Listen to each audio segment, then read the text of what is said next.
The room smelled like a forgotten century. Damp carpet, stale paper, the faint trace of mildew that had already conquered the lower shelves. Ellen Ward had been inside a lot of archives during her career, but this one was different. It wasn't the quiet kind of decay that came with time. It felt intentional, like someone wanted these records to disappear. The building, an old municipal annex in the southern edge of Baltimore, had been abandoned by nearly everyone, except a few stubborn clerks and the occasional journalist who knew where to look. It had taken Ellen 2 months to get access. 2 months of unanswered emails, a dozen phone calls, and one unexpected favor from a retired records officer who remembered her from a story she'd done years earlier about industrial waste. "You'll find things there that shouldn't be. There," the old man had warned her. Some files were never supposed to exist. She hadn't taken him literally at the time.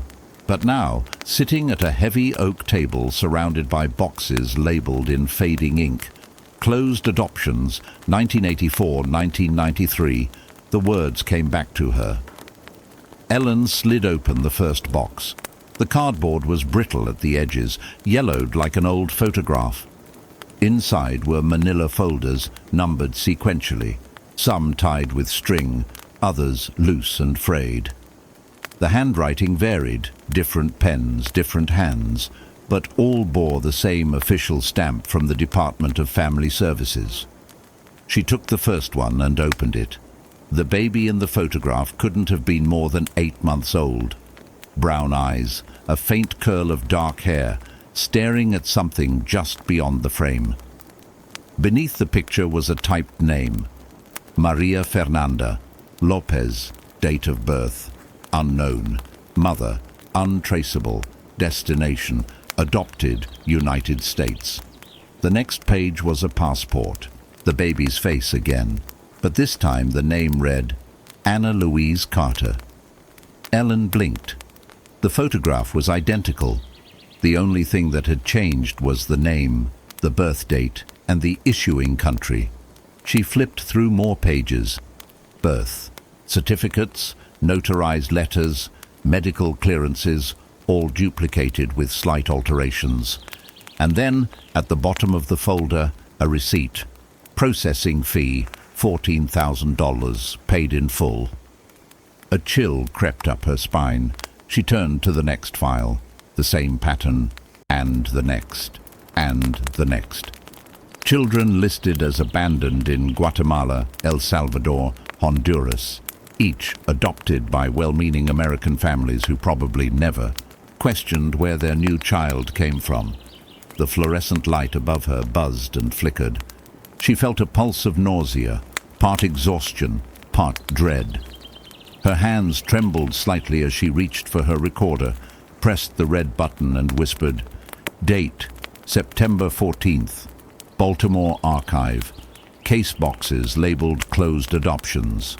Multiple identity duplications discovered." She paused, listening to her own breathing on the tape. Somewhere outside, thunder rolled. Ellen pulled out another folder and froze. The front bore the name New Hope International. She knew that name. Everyone who'd grown up in the 80s did. It was the charity that had plastered television screens and church bulletins with photos of smiling, brown-skinned children. Their slogan was impossible to forget: "Love knows no borders." She remembered being a little girl, sitting cross-legged on the carpet while her mother folded laundry, the TV flickering with commercials asking for donations. She remembered the song that played softly beneath the images, a lullaby-like melody promising hope for the world's forgotten children. Ellen had believed it. The whole country had. She turned the page. Attached to the New Hope letterhead were documents listing partner organizations across Latin America, names she'd never heard of, most written in Spanish. She noticed one line highlighted in pencil: Facilitator P. Delgado. The name meant nothing yet, but her instincts sharpened. Every major investigation she'd ever done started with one small, overlooked signature: The documents were meticulously organized, almost too perfect. And yet, embedded among them were signs of chaos, mismatched dates, duplicate seals, overlapping handwriting styles. Ellen took out her phone, photographing each page. She zoomed in on the notary stamps.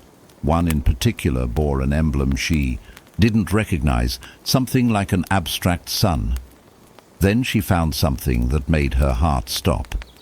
At the bottom of one form was a handwritten note, faintly visible under the glare of her desk lamp. Deliver to airport directly. Do not contact. Mother again. She sat back in her chair, pressing her fingertips to her forehead. This wasn't just a bureaucratic mistake. This was trafficking, hidden under the language of compassion. For a moment, Ellen thought of her younger brother, adopted in 1989 after their mother's death. He was never secretive about his story, at least not until he'd begun asking questions no one could answer. He'd searched for his birth mother for years, but the agency had gone bankrupt, its records destroyed in what they called a warehouse fire. Ellen hadn't thought about that in a long time. Now, surrounded by these files, the coincidence felt like gravity pulling her backward. She rose, stretching the stiffness from her legs, and glanced around the empty room. Rows of boxes extended into the darkness. The storm outside had intensified, drumming against the windows. Each sound echoed like a heartbeat. Her recorder was still running. Possible connection to Latin American adoption agencies, she murmured. Pattern indicates falsified identities. Motive, financial. Need to verify through surviving contacts at New Hope. She stopped recording and exhaled slowly. When she closed the lid of the first box, a fragment of paper slipped out and fluttered to the floor. She bent to pick it up. It was a letter, creased, water-stained, written in Spanish. Ellen didn't speak much Spanish, but she could make out enough to understand. Please, I changed my mind. I want my daughter back. I was told it was temporary. They said she would come home. The letter wasn't signed. Ellen's throat tightened. She folded the page carefully, placed it in her notebook, and stared at the dimly lit stack surrounding her. How many mothers had written letters like this? How many of those letters had been buried, forgotten, or thrown away? When she finally stepped outside, the air smelled of wet asphalt and sea salt from the harbor. The city lights shimmered through the rain. She leaned against her car, letting the cold drops sting her face, grounding her in the moment. The folder still clutched. In her hand felt heavier than paper should. She could almost hear the voices of those children, scattered across continents, living lives built on forged identities. She knew what would come next. Weeks of verification, late-night calls, government denials. The agencies would insist it was all legal, all in good faith. And maybe once it had started that way. But Ellen had seen too many good intentions twisted into business. She thought again of the note she'd found. Mother untraceable. Papers arranged through New Hope. Untraceable. Such a clinical word for a person erased. When she got into her car, she placed the folder carefully on the passenger seat, buckled her seatbelt, and sat in silence. The rain blurred the windshield into streaks of silver. She whispered, "This is where it begins." But in truth, it had already begun, decades earlier, in crowded hospitals and dusty village offices, where desperate mothers signed papers they couldn't read and believed promises they shouldn't have trusted. Ellen didn't know it yet, but what she'd uncovered tonight would lead her deep into the heart of one of the most sophisticated child trafficking networks the Western world had ever ignored. It would expose governments, churches, and charities that had built their reputations on saving children while secretly selling them. And all of it started here, in a forgotten archive, inside boxes that shouldn't have existed. The year was 1986, and America was in love with the idea of saving children. On television screens across the country, the same commercial ran during evening news breaks. Soft piano music, slow-motion footage of dark-eyed toddlers reaching toward the camera, and the soothing voice of an actress everyone recognized from daytime television. "Every child deserves a future," she whispered. "You can be that future." The screen faded into the logo of New Hope International, followed by a toll-free number and a mailing address in Dallas. To the average viewer, it looked pure, unquestionable, almost holy. Churches played the ad on Sunday mornings. Schools organized donation drives. The word adoption carried an aura of righteousness. It wasn't just charity, it was redemption wrapped in the smiling face of a child. Behind the scenes, the first generation of adoption coordinators were learning how to turn compassion into logistics. At New Hope's headquarters, a converted office park outside Dallas, phones rang all day. Volunteers took calls from families who wanted to sponsor or adopt. Brochures lined the walls.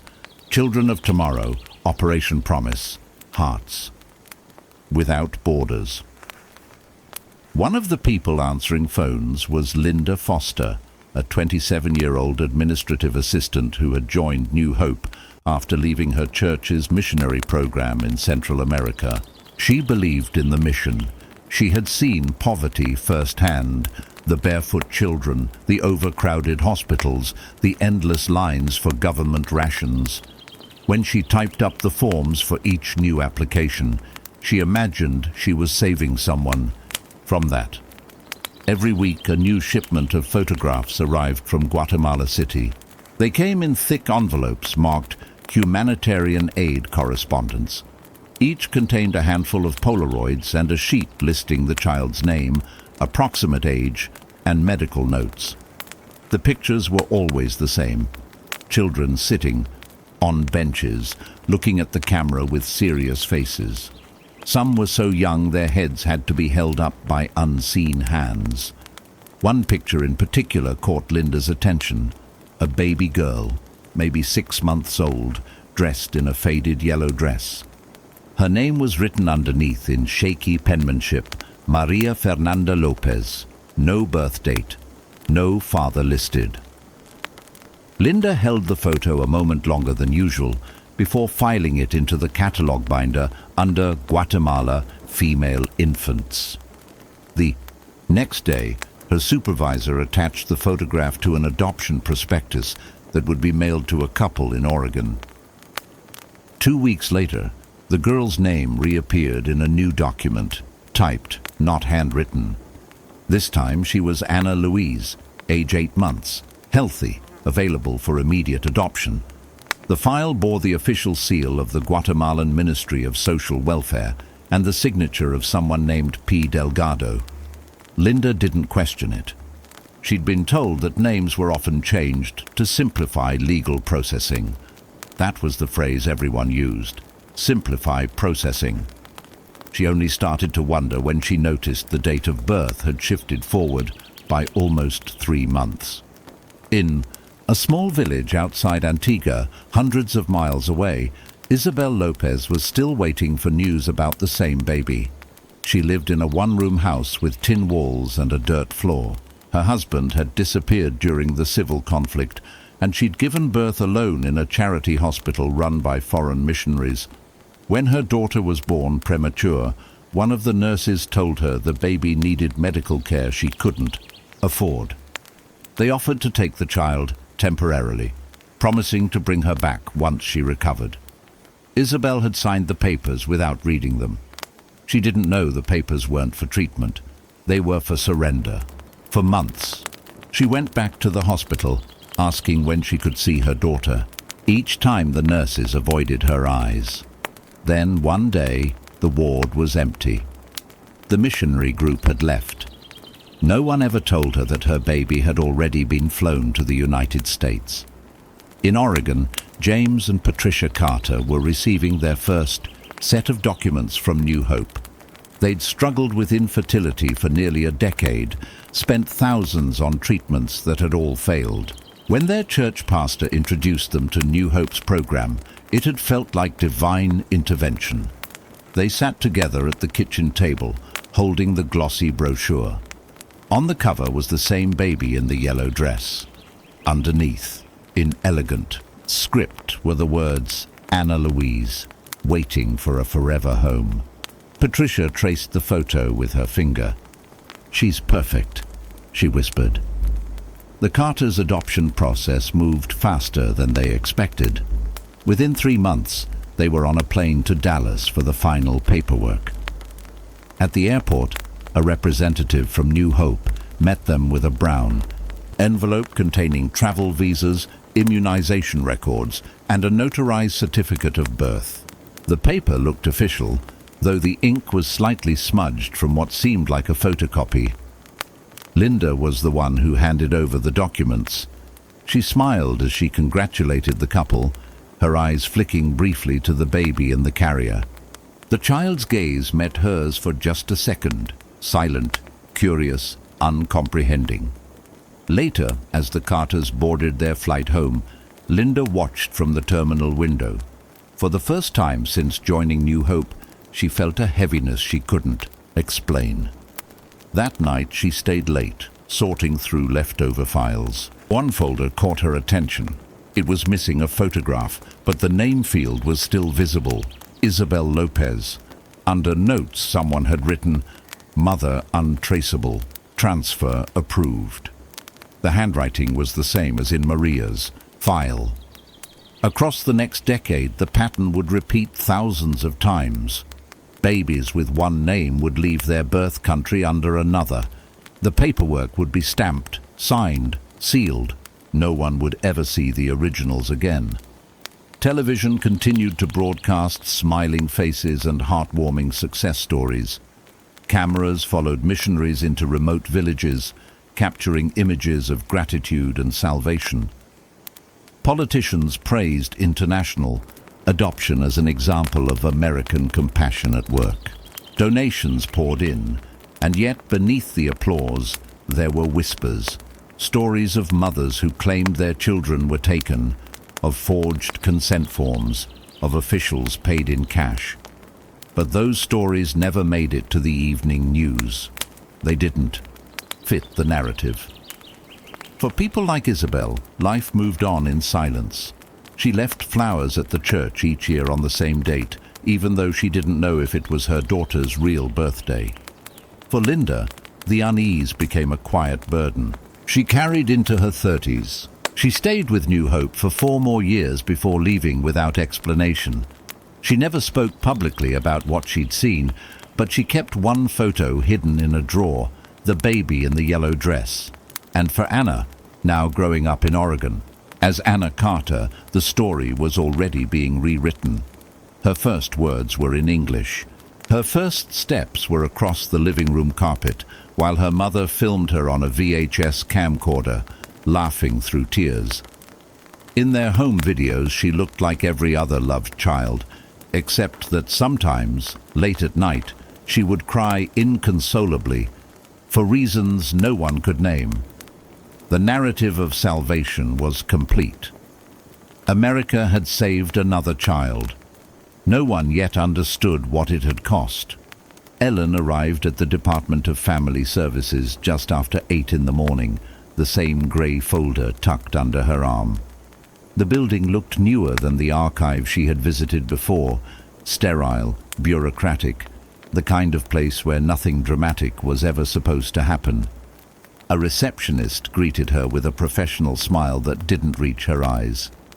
"I'm here for Director Hayes," Ellen said, flashing her press badge. "We spoke yesterday." The receptionist typed something slowly, eyes darting across her monitor. "He's in a meeting," she said after a pause. "He asked me to tell you he's unavailable for the next few weeks." Ellen exhaled quietly. "He's been unavailable for the last 3. "I'm sorry," the woman repeated, though her tone was practiced, rehearsed. Ellen stood there for a few seconds longer, then nodded. "All right. Tell him the story goes to print in 10 days. If he wants to comment before that, he knows where to find me. She turned and walked toward the exit, feeling the familiar frustration rise like static in her chest. Outside, the morning was cold and bright, sunlight reflecting off the glass facade. She unlocked her car, tossed her bag onto the passenger seat, and sat behind the wheel without starting the engine. Her reflection stared back at her from the rear-view mirror. Tired eyes, hair pulled back hastily, a faint line of tension along her jaw. Something about the receptionist's tone had been off. Not dismissive exactly, more like fear disguised as politeness. Back at her apartment, Ellen laid the folder out on the table. Dozens of photocopies spread like a mosaic, passport duplicates, adoption contracts, and the New Hope letterhead that had become a thread through every file. She had spent the previous night calling every number she could find for the organization, only to discover that most of them were disconnected. The charity had officially dissolved in 2002, its assets absorbed by a series of successor foundations, with nearly identical mission statements. She took a sip of cold coffee and opened her laptop. The cursor blinked on a blank document titled "The Lost Children." The first sentence was already forming in her head. They told the world they were saving children. They were selling them instead. But before she could start typing, an email notification popped up. No sender, just a subject line. "Stop asking questions you can't afford to answer." Her breath caught. The message body was empty. No links, no signature, just silence.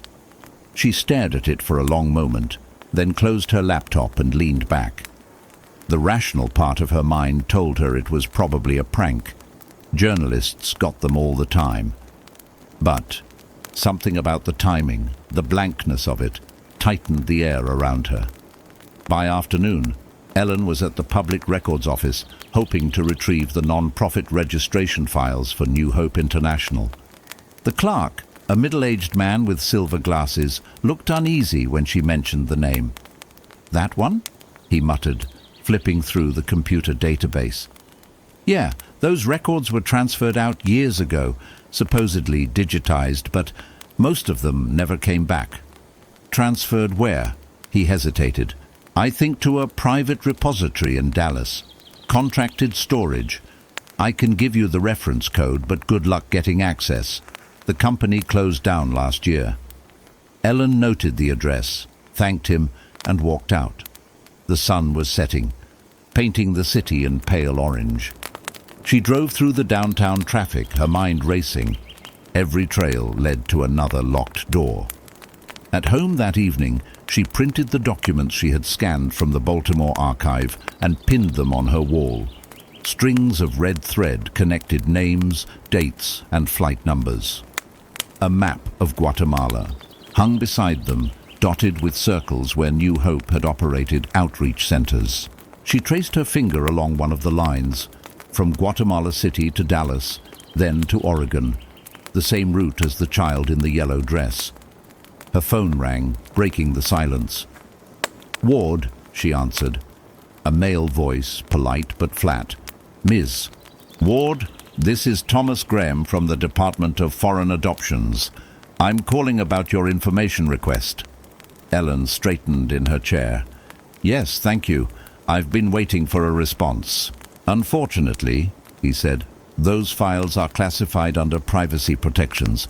I'm afraid we can't release them without a court order." "I'm not asking for private data, just confirmation of how many children were processed through New Hope between 1984 and 1993.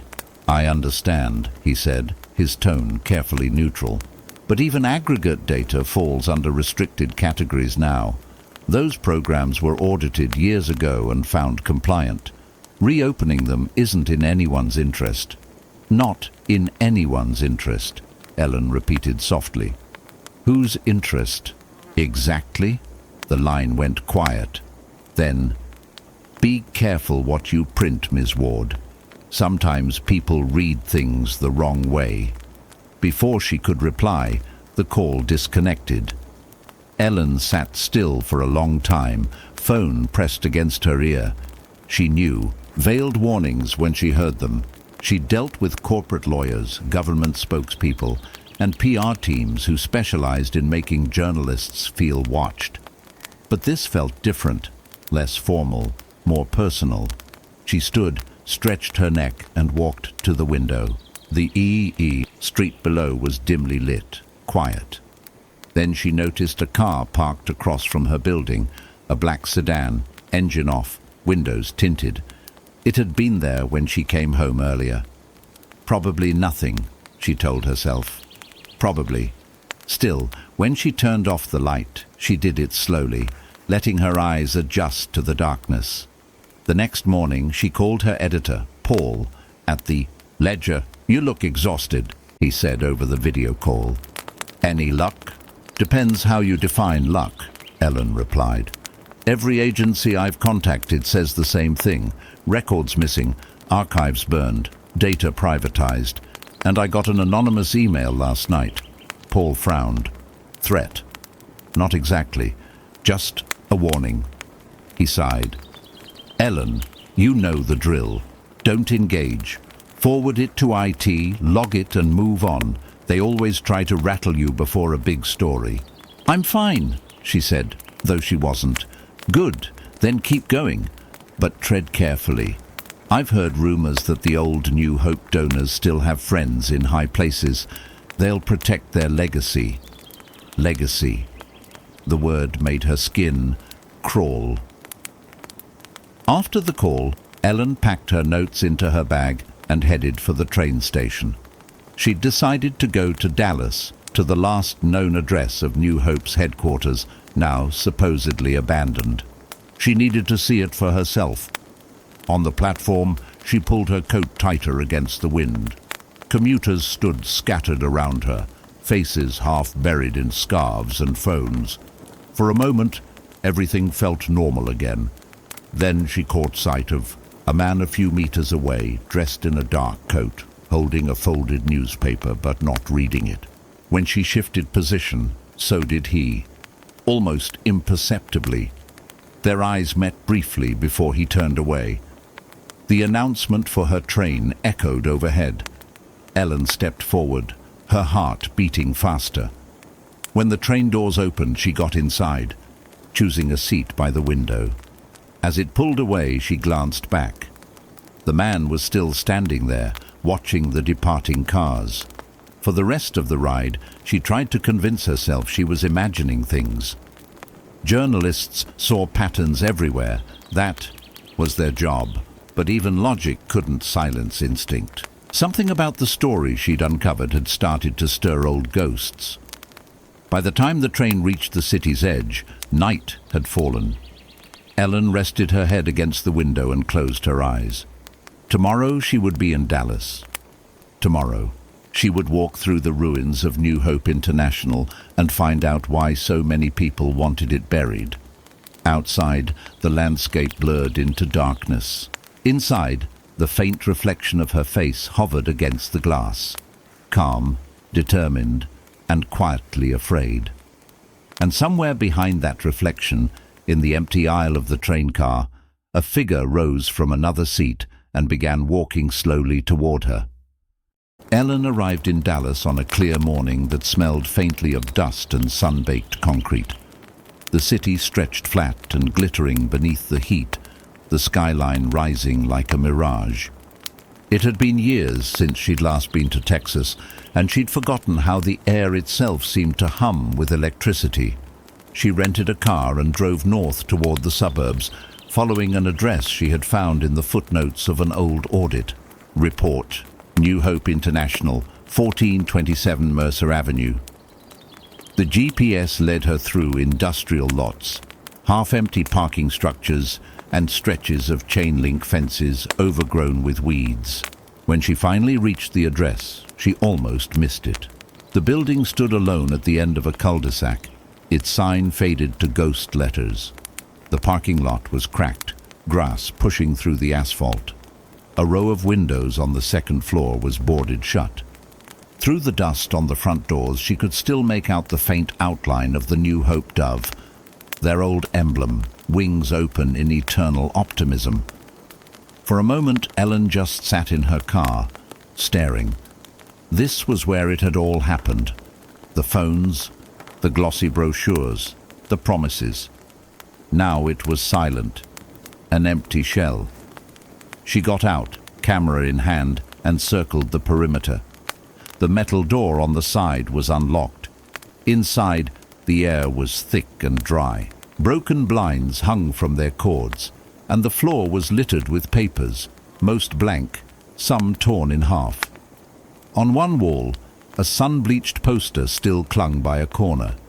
A child's smiling face above the words, "Give love a home." Ellen lifted her recorder. Dallas, Texas, the former headquarters of New Hope International. The building was abandoned sometime after 2003. No visible security or sign of demolition permits.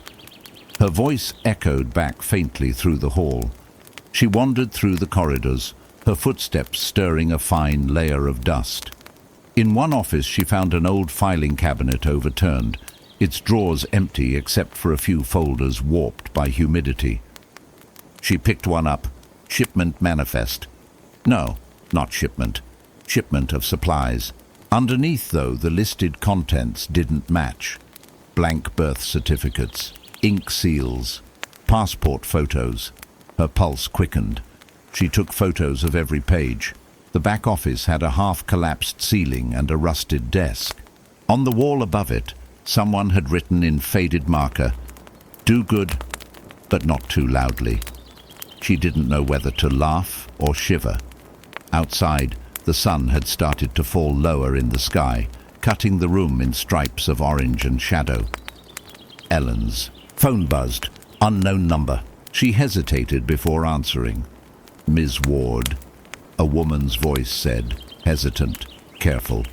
This is Linda Foster. You left a message for me?" Ellen blinked. She hadn't expected a response that quickly. "Yes, Ms. Foster. Thank you for calling. I'm looking into the records of New Hope International. You worked there, didn't you?" A pause. "A long time ago. I'd like to speak with you.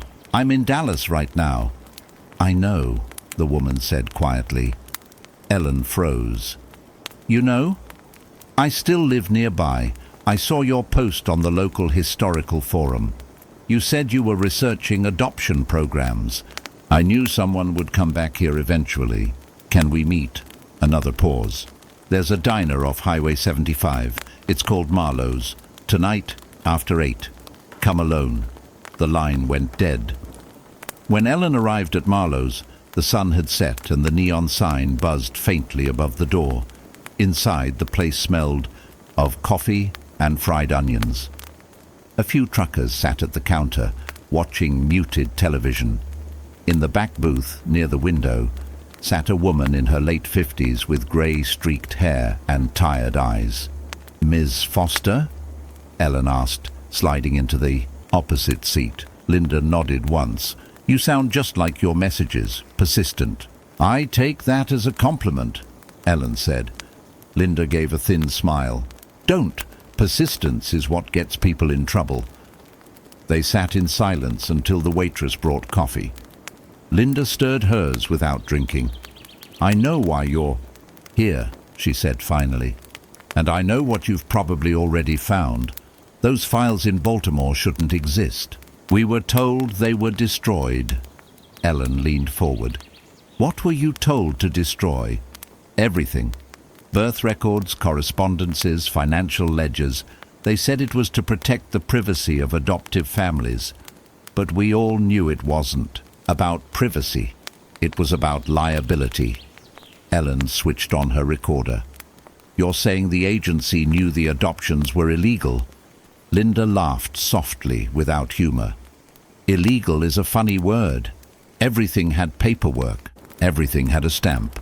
But the papers lied. They told us it was just clerical smoothing, different languages, different laws. We believed them, or we wanted to, until one day I stopped believing." She took a sip of her coffee. Her hands trembled, slightly. There was one case, Linda continued. A girl from Guatemala, 6 months old. Her file said her mother was deceased, but the next shipment of photos came in, and there she was again, same baby. Only this time, her mother was listed as alive. Someone had just rewritten her origin story. Ellen's stomach tightened. What happened to the child? Linda looked down. She was adopted. Oregon, I think. I kept her picture for years. I thought maybe someday someone would ask. You're the first. Ellen felt a chill crawl along her spine. Linda reached into her bag and pulled out a small envelope. Inside was a faded Polaroid, the baby in the yellow dress. Ellen recognized her immediately. She stared at the photograph in silence, the hum of the diner fading around her. The same face from the files, from the advertisements, from the name that kept reappearing. Maria, Anna, the same child. Linda's voice trembled. They said we were saving lives, but every time I think about it, I wonder whose life we saved and whose we destroyed. Ellen looked up. Who gave the orders? Bias. Board. The donors. But it wasn't just them. The embassy, the church, the local authorities. Everyone had a hand in it, everyone pretending not to see. And when the investigations began, the files vanished overnight. Do you know where? Linda hesitated, then glanced toward the window. Outside, the parking lot was dark except for the glow of a single street lamp. A shadow passed briefly across it. I shouldn't be talking to you, she whispered. They still keep tabs. People like me sign non-disclosure agreements. I broke mine just by meeting you.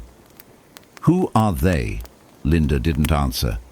She stood, dropped a few dollars on the table, and said quietly, If you want the truth, go to the church records. St. Matthew's Mission, Guatemala City. That's where the transfers began. But be careful, Ms. Ward. You're stirring ghosts. Before Ellen could reply, she was gone. Ellen sat alone, staring at the photograph. The diner's clock ticked loudly in the quiet. Outside, a car engine started somewhere, headlights flashing briefly through the window before disappearing into the dark. She slipped the Polaroid into her notebook and turned off the recorder. When she stepped out into the parking lot, the air was heavy and warm. She could hear the cicadas buzzing in the trees. Somewhere behind her, a door creaked. Maybe the diner's back exit, maybe not. She didn't look back. The next day, she would book a flight to Guatemala. But tonight, as she drove through the empty Dallas streets, she couldn't shake the feeling that she wasn't the only one looking for the truth. And for the first time, Ellen wondered whether finding it would cost her more than she was willing to give. Ellen stepped out of the airport into a rush of humid air and the smell of diesel, ripe fruit, and rain. Guatemala City sprawled before her, restless and vivid, a place where the past seemed to breathe through the walls. Taxis lined the curb. In a chaotic row, their drivers shouting offers in Spanish, hands waving through the thick heat. She found a cab with a faded Turismo sticker on the windshield and handed the driver a slip of paper. San Mateo? He asked. Si, Ellen said, her Spanish rough but functional. They wound through crowded streets where murals bled color across crumbling facades. Market stalls spilled onto the sidewalks, children darted between cars, and stray dogs dozed in the shade of fruit carts. The farther they drove, the older the city looked. Colonial houses with peeling paint, narrow alleys, the scent of burning wood. Her hotel was small, just a few blocks from the old cathedral district. The lobby was painted in turquoise with a ceiling fan that spun lazily above a wooden desk. As Ellen signed the guest log, the clerk glanced up. "You're American?" "Yes." "Journalist?" He nodded but said nothing more. When she asked for directions to St. Matthew's Mission, his expression changed. guarded, almost uneasy. "That church is closed," he said. "Years ago, I heard they kept their archives." A pause. "Archives?" He shrugged. "Maybe, but not open to the public." That night, Ellen unpacked her recorder and laptop, reviewing her notes. Linda's words echoed in her mind. Go to the church records. That's where the transfers began. At dawn, she took a taxi through the narrow streets toward the mission. The church sat on a hill at the edge of the city, its bell tower fractured but still standing. Vines crawled over the courtyard walls, and the heavy wooden doors were chained shut. A man in work clothes was sweeping the front steps. "Buenos dias," Ellen said, showing her badge. "I'm researching adoption programs from the 1980s. I heard Father Aguilar might have been stationed here." The man's eyes flicked toward her recorder. "Father Aguilar died, long time ago. Do you know who keeps the parish records?" He hesitated. "Try the diocese office. But if you want old files, talk to Sister Rosa. She used to run the orphanage. She lives in Zona 5 near the old hospital." Ellen thanked him and made her way back down the hill. Finding Sister Rosa wasn't easy. The neighborhood was a tangle of narrow streets and unmarked houses, laundry hanging like flags between balconies. When she finally located the small convent where the nun lived, the door was open to a shaded courtyard filled with the sound of birds. Sister Rosa appeared in the doorway, a small woman in her 70s, eyes sharp beneath her white veil. "You are not the first to come asking about the children," she said before Ellen could even speak. "But you might be the first who looks like she actually wants the truth." Ellen smiled faintly. "Then you know what I'm looking for." "I know what you will find, and I know it will not bring you peace." Still, she invited Ellen inside. The walls were lined with old photographs of the mission, children playing in courtyards, priests posing with parish donors. In one photo, Ellen noticed a familiar emblem embroidered on a banner, the dove of New Hope International. "You worked with them?" Ellen asked. Sister Rosa's hands folded tightly. "Yes, they came with money and promises. They said they would help us find homes for the orphans.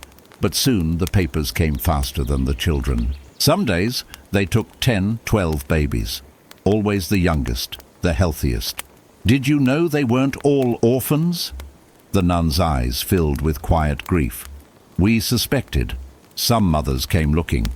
They were told their babies had died in the hospital, but I saw those same babies later with new names." She stood, moving to a wooden cabinet and retrieving a dusty ledger. "They told us to burn these when the war ended. I could not." Ellen's heart raced as the nun placed the ledger before her.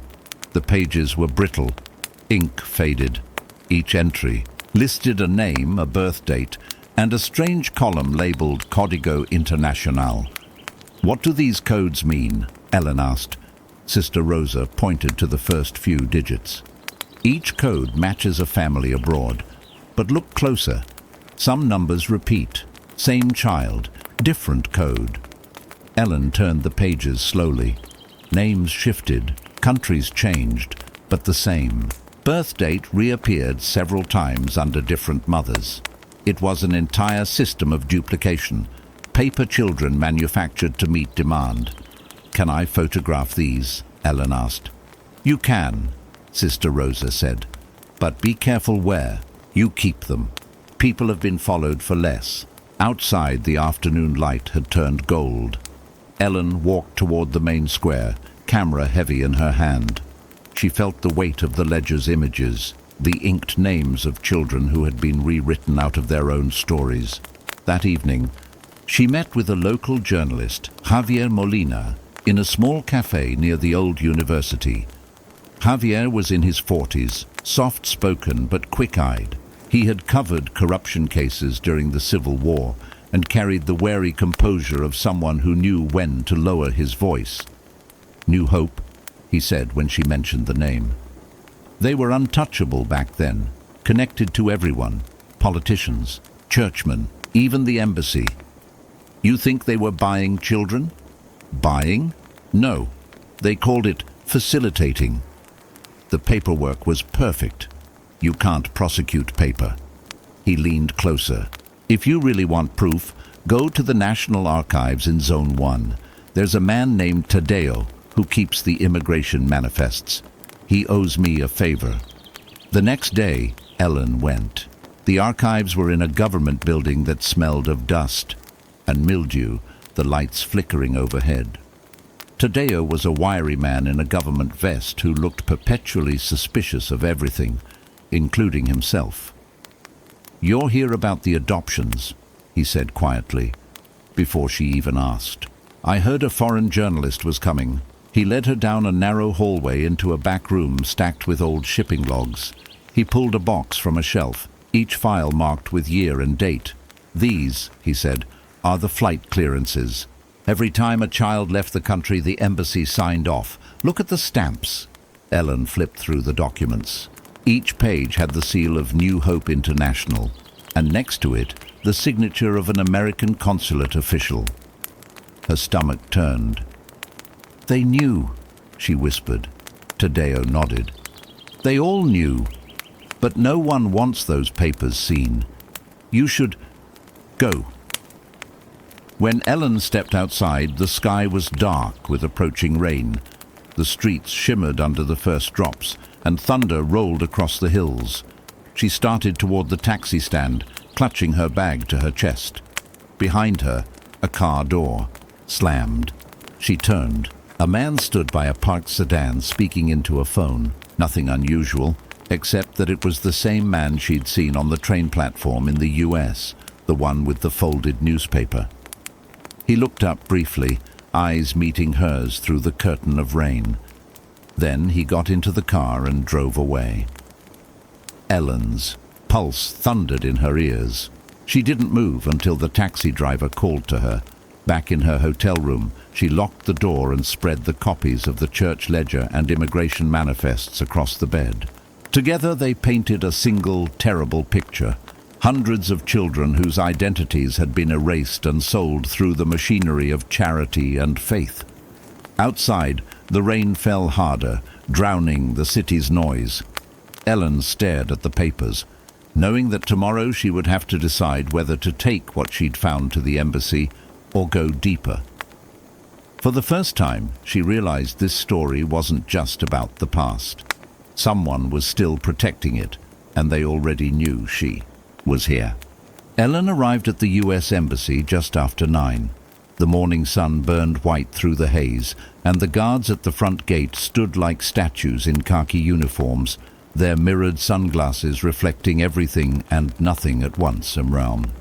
Presented her passport and press credentials, explaining she was here to request verification of certain consular documents from the 1980s. The guard barely looked at her paperwork. "You'll need to speak with the Consular Affairs Office," he said, his English tinged with local cadence. "Third floor, wait for clearance." Inside, the embassy smelled of disinfectant and air conditioning, a sterile bubble cut off from the noise and chaos outside. Ellen waited in a small, fluorescent-lit lobby while security examined her bag. The officer opened the folder of photocopies she'd brought, holding up one of the documents to the light. "These are very old," he said. "I know." He flipped the page, squinting at the faded consular stamp. "Where did you get these?" "Public archives," she lied. He handed them back without comment and waved her through. The elevator doors opened onto a carpeted hallway, lined with framed photographs of American presidents shaking hands with Guatemalan officials. Ellen counted at least 4 portraits of smiling men who had come and gone while New Hope International had been operating. At the reception desk sat a woman with clipped professionalism. "You're here to see Mr. Caldwell?" she asked. "Yes, we spoke by email." The woman's eyes flicked up, then down again. "He'll be with you shortly." Ellen waited another 20 minutes before a tall man in a navy suit appeared. tie slightly loosened, his face carrying the kind of practiced charm that suggested both authority and exhaustion. "Ms. Ward, I'm Daniel Caldwell, Deputy Consular Officer." He shook her hand. "You said you had some documents to authenticate?" Ellen nodded, following him into a conference room lined with thick curtains. The windows were closed despite the heat. On the table lay a carafe of water, 2 glasses, and a faint smell of paper dust. She spread the documents out carefully, the manifests, the church ledger copies, and the stamped adoption papers she'd found through Sister Rosa. "These stamps," she said, pointing. "They bear the seal of the U.S. Embassy from 1986. They authorized the export of these children. I need to know if they're real." Caldwell adjusted his glasses, examining one of the pages. "Where did you obtain these?" "They were part of a church record and an immigration manifest." He didn't look up. "Those are not publicly accessible sources. I had permission." "I see." He set the paper down. "Well, the seal looks authentic enough, but we can't verify without consulting our archives in D.C. That process could take weeks. I can wait." He smiled faintly. "You journalists never can." Ellen studied his face. There was something unreadable about him, neither dismissive nor cooperative, but cautious, as if weighing how much to say. "I'm not here to cause trouble," she said. "I just want the truth. Children were trafficked through these papers, their names erased, their origins falsified. If this embassy signed off on that, people deserve to know." Caldwell leaned back, steepling his fingers. "You're speaking as though you already know what happened. I've seen enough to make me sure something did." He glanced at the closed door. "Off the record, Ms. Ward, the 1980s were a different time. There was chaos everywhere. Civil war, foreign aid programs, private charities stepping in where governments couldn't. Paperwork went missing. Mistakes were made." "Mistakes?" Ellen repeated. "These aren't typos, Mr. Caldwell. These are children." His expression didn't change. "And what exactly are you hoping to find here? A signed confession? You won't find that in an embassy file." Ellen gathered her papers slowly. "Maybe not, but I'll find something." As she stood to leave, Caldwell said quietly, "If you want to understand what really happened, don't just look in the official records.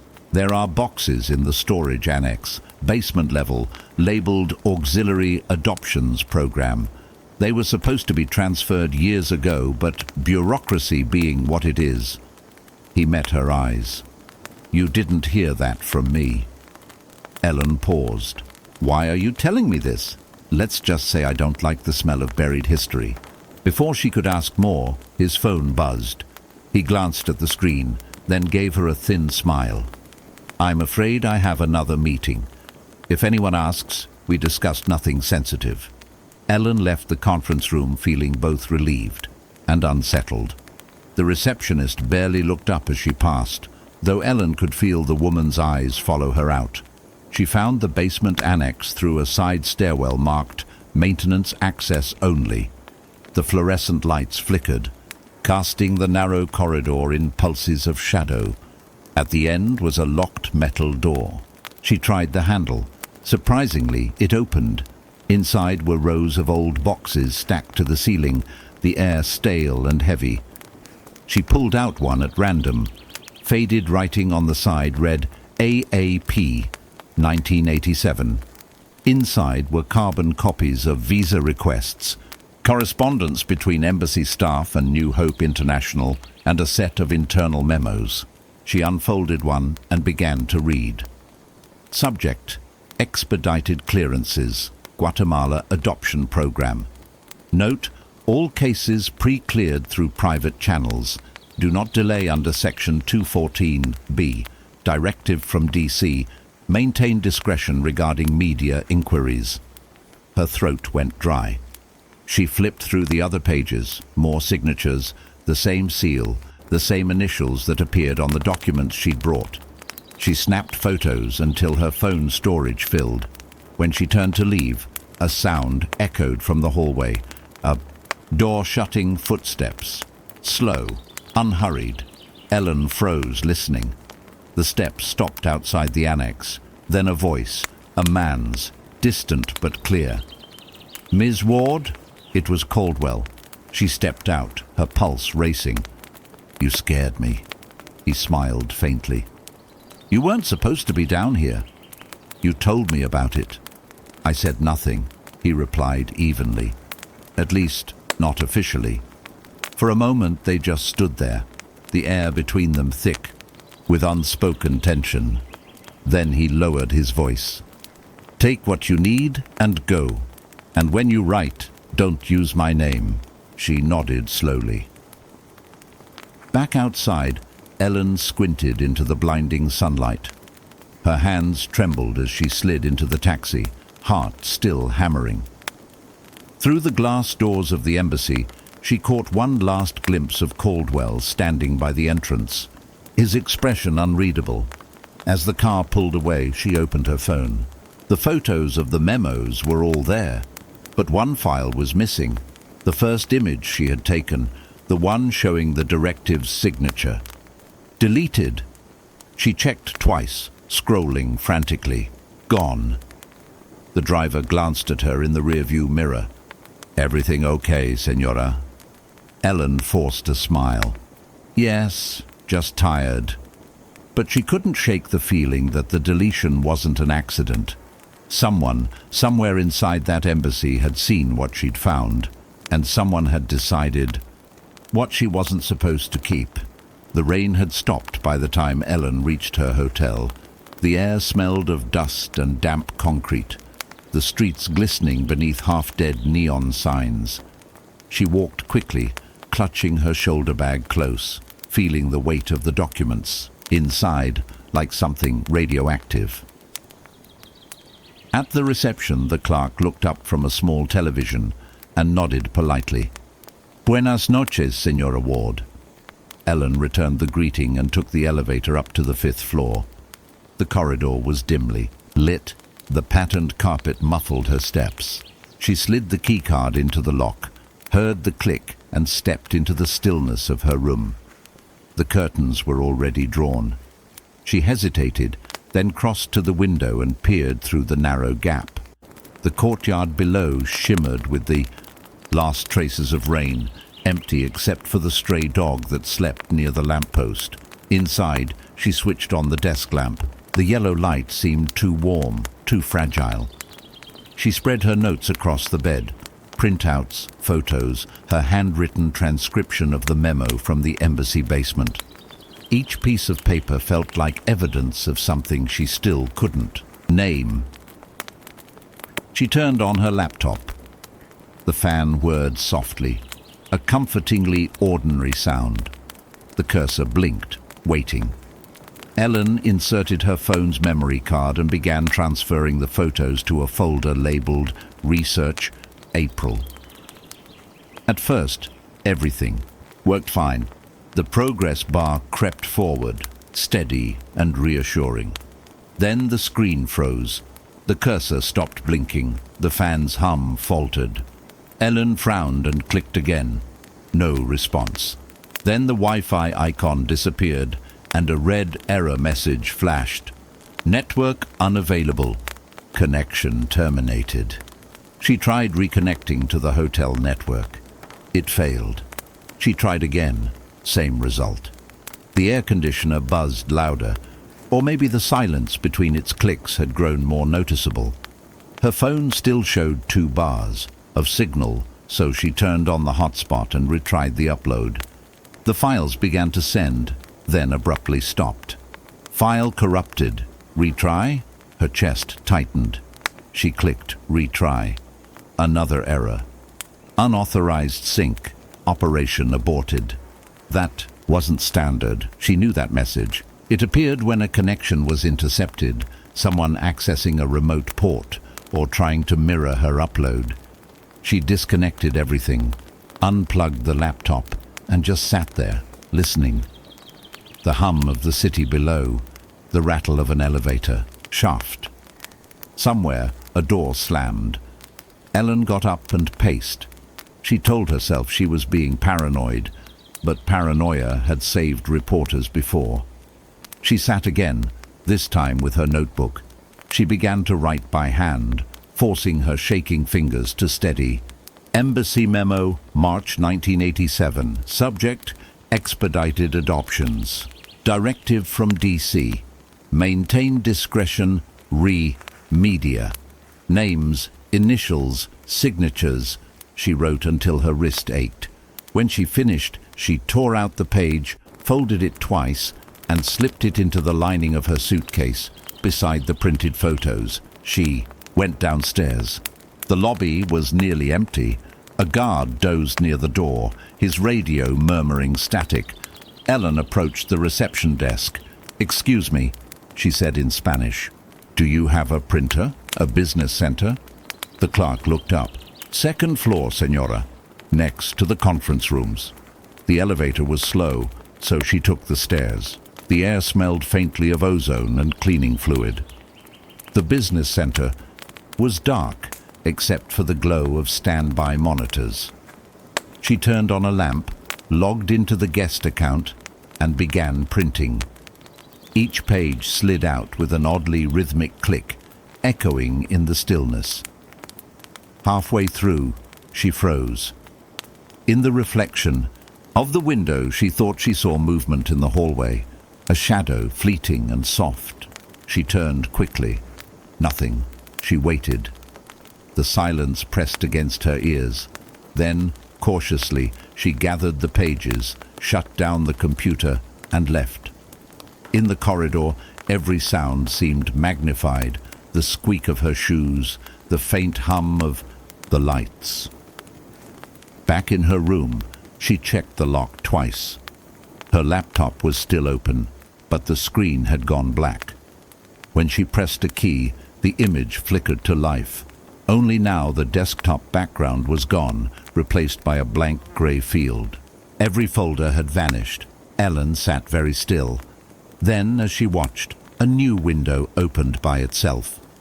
No title, no icons. Just a single line of text in the center. "Travel safe, Ms. Ward." She shut the laptop instantly and pulled out the battery. Her breath came fast, shallow. She sat in the dark for nearly an hour, waiting for the adrenaline to fade. When it finally did, she took out her old digital recorder, no Wi-Fi, no Bluetooth, and began speaking softly, documenting everything. Day 7. Embassy visit confirmed irregularities. Located memo in basement file labeled AAP, dated March 1987. Directive mentions private clearance for adoptions. Copy photographed, one image missing. Possible data interception. Received anonymous message. Her own voice, calm and precise, steadied her. Outside, thunder rolled again, faint and far away. At some point after 2 a.m., she heard it, the softest metallic sound, like the scrape of metal on glass. Ellen froze. The balcony door was closed. Curtains drawn. She crossed the room quietly, heart pounding. Through the narrow gap she saw nothing but the courtyard. Then, as her eyes adjusted, she noticed something glinting on the balcony railing. She unlocked the door and stepped out.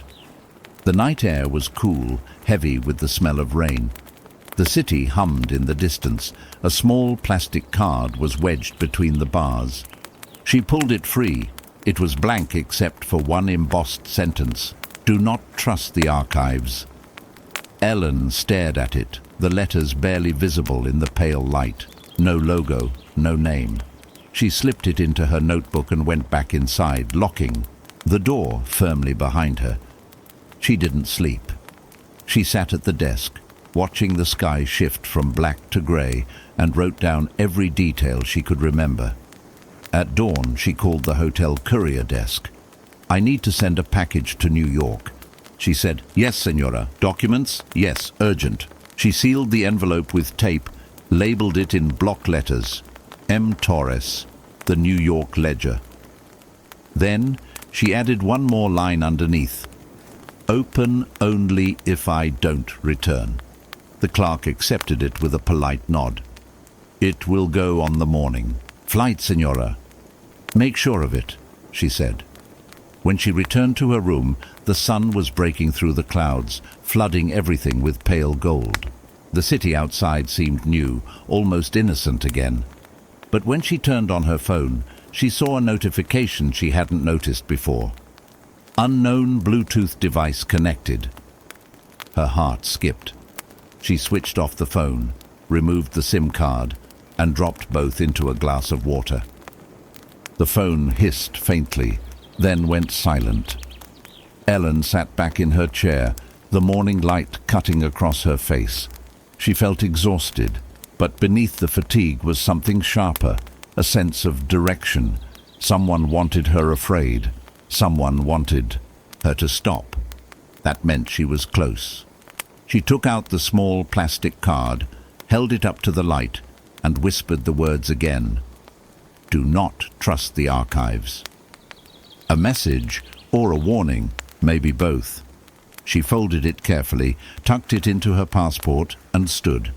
There was still one place left to go. Sister Rosa had told her about a woman, an old nurse who once worked at the orphanage, who had seen things that couldn't be written down. Ellen slipped on her jacket, pocketed her notebook, and walked out of the room without looking back. In the lobby, she passed the same clerk from the night before. He smiled politely, but his eyes followed her, a little too long. Outside, a black SUV idled across the street. The same one from yesterday, or just one that looked like it. Ellen hesitated for only a moment, then stepped into the noise of the city. The SUV didn't move, but in its tinted window she caught a faint reflection. Herself walking away smaller. With each step, the day had begun, and so had the next chapter of her story. The house was almost invisible from the street. A low concrete wall, faded green paint, a wooden gate that leaned on one hinge. Ellen checked the address twice before pushing it open. The number on the door had long since peeled away. Only the DE outline remained. Inside, a narrow courtyard smelled of boiled herbs and old rain. Chickens clucked somewhere out of sight. A woman appeared in the doorway, small, grey-haired, wrapped in a shawl the color of dust. "Senora Diaz?" Ellen asked softly. The woman studied her for a long moment. Her eyes were sharp, almost too alert for her age. "You're the journalist?" "Yes. Sister Rosa said you worked at the San Pablo orphanage." "I did." The woman's voice was rough but steady. "A long time ago." She stepped aside. "Come in before someone sees." Ellen followed her through a narrow hallway lined with family photographs, children, weddings, a few military portraits. From the 1980s, the air was warm and heavy, thick with the scent of burning candles. They entered a small sitting room where a fan turned lazily in the corner. The walls were covered with crucifixes and faded newspaper clippings pinned under glass. "Sit," the woman said. Ellen set down her recorder, hesitated, then turned it off. "I'd like to hear it in your own words. Off the record, if you prefer." Diaz gave a faint smile. "There is no such thing as off the record, señorita.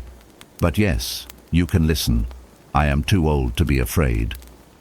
She sat across from Ellen, folding her hands tightly. For a moment she seemed to drift into silence, searching for a beginning. "When I started at San Pablo, I was 23. It was 1979. The war was bad already. Soldiers everywhere, disappearances every week. The orphanage was supposed to be a refuge. We took children from villages that had been burned, from mothers who had died or fled." She looked toward the window. "At first, it was simple. We cared for them, fed them, cleaned them. Then one day, Americans came." "Americans?" Ellen asked. "Yes, men in suits, sometimes with priests. They brought papers, said they were from New Hope International. They had money, boxes of powdered milk, medicine, even toys. They said they wanted to help us find families abroad." Her voice faltered slightly. "We believed them. I believed them." Ellen leaned forward. "What happened then?" "At first, they took the children whose parents were confirmed dead, the ones no one came to claim. But later—" She hesitated, pressing her fingers against her temples. "Later they started taking others, healthy babies, beautiful babies. They said they were unregistered, that we had no proof of family, but we knew their mothers. Some of them came every week to visit." She stood and walked slowly to a wooden chest in the corner. From inside she pulled out a bundle of old envelopes tied with a strip of cloth. "I kept these, baptism records, photos, letters from mothers who never stopped asking." Ellen's heart pounded. She handled the papers gently. The ink had faded, but the names were still legible. "This one," Diaz said, pointing. "Maria Lopez. Her daughter was taken in 1985. She was told the baby had died of fever. But I saw the same baby, same scar on her cheek, in a photograph months later, in a New Hope brochure. They changed her name to Grace." Ellen looked up sharply. "You're sure?" "I would swear on the Bible," the woman whispered. "I told the priest. He told me to keep quiet, said the Lord's work had many forms." Her hands shook slightly as she untied another envelope. Inside was a Polaroid, a group of nuns standing with 3 foreign men in suits, holding infants, wrapped in white cloth. The flash glare had erased part of one man's face, but the rest was unmistakable. Caldwell, younger, thinner, but the same eyes. Ellen felt her stomach tighten. "This man, do you know his name?" He said he was from the embassy. Sometimes he brought new stamps for the documents. Other times he came only to collect them. He spoke softly, like a priest. I never trusted his smile. Diaz's voice had grown thinner, almost a whisper. "They told us it was salvation. They said these children would live better lives. But we stopped seeing death certificates. The doctors stopped writing them. The trucks came at night." Ellen's recorder lay silent beside her notebook. She didn't dare touch it. The room itself seemed to lean closer, listening. "Why are you telling me this now?" she asked. The old woman looked down at her hands. "Because I have seen their faces in my dreams. The children, some crying, some silent. Because no one ever came back to ask, until you." Outside, a rooster crowed, the sound startling against the weight of the conversation. "I tried to tell a reporter once," Diaz continued. "In 1992, he disappeared 2 months later. After that, I burned most of what I had. But these," she tapped the envelopes, "I could not destroy them." Ellen hesitated. "May I take photos?" Diaz nodded slowly. "Only if you promise to tell it right. Not as politics, as truth. I promise." Ellen took careful photographs one by one. The baptism certificates, the Polaroids, the letter written in a trembling hand. "Please, if my daughter lives, tell her her name was Anna." When she finished, Diaz rose to refill 2 cups with weak coffee. Her movements were slow but deliberate. "Do you have children, Miss Ward?" Ellen shook her head. "Good," Diaz said softly. "Then you can look without dying a little each time." They drank in silence. The fan creaked overhead. Somewhere, in the distance, a church bell rang 9 times. Ellen finally asked, "Do you remember how the adoptions were arranged? Who signed the documents?" The old woman nodded. Always the same pattern. The nuns prepared the file. The embassy confirmed. New Hope paid the fees. Some money went to the church, some to the officials, and sometimes the soldiers brought the children themselves. The soldiers? Yes, from villages where there were no survivors. But I saw mothers. They came, looking for their babies. They screamed at the gates. We were told to turn them away." Her eyes glistened. "I can still hear them." For a long time neither spoke. Then Ellen said quietly, "I think I have everything I need. Thank you for trusting me." Diaz smiled faintly. "No, you don't have everything. There's one more thing." She rose again, this time going to a small altar beneath the crucifix. From behind a framed picture of the Virgin, she took out a small, rusted key. "This opens a room beneath the old orphanage. The church owns it now, but the cellar was never cleared. You'll find the rest there. Records, photos, names.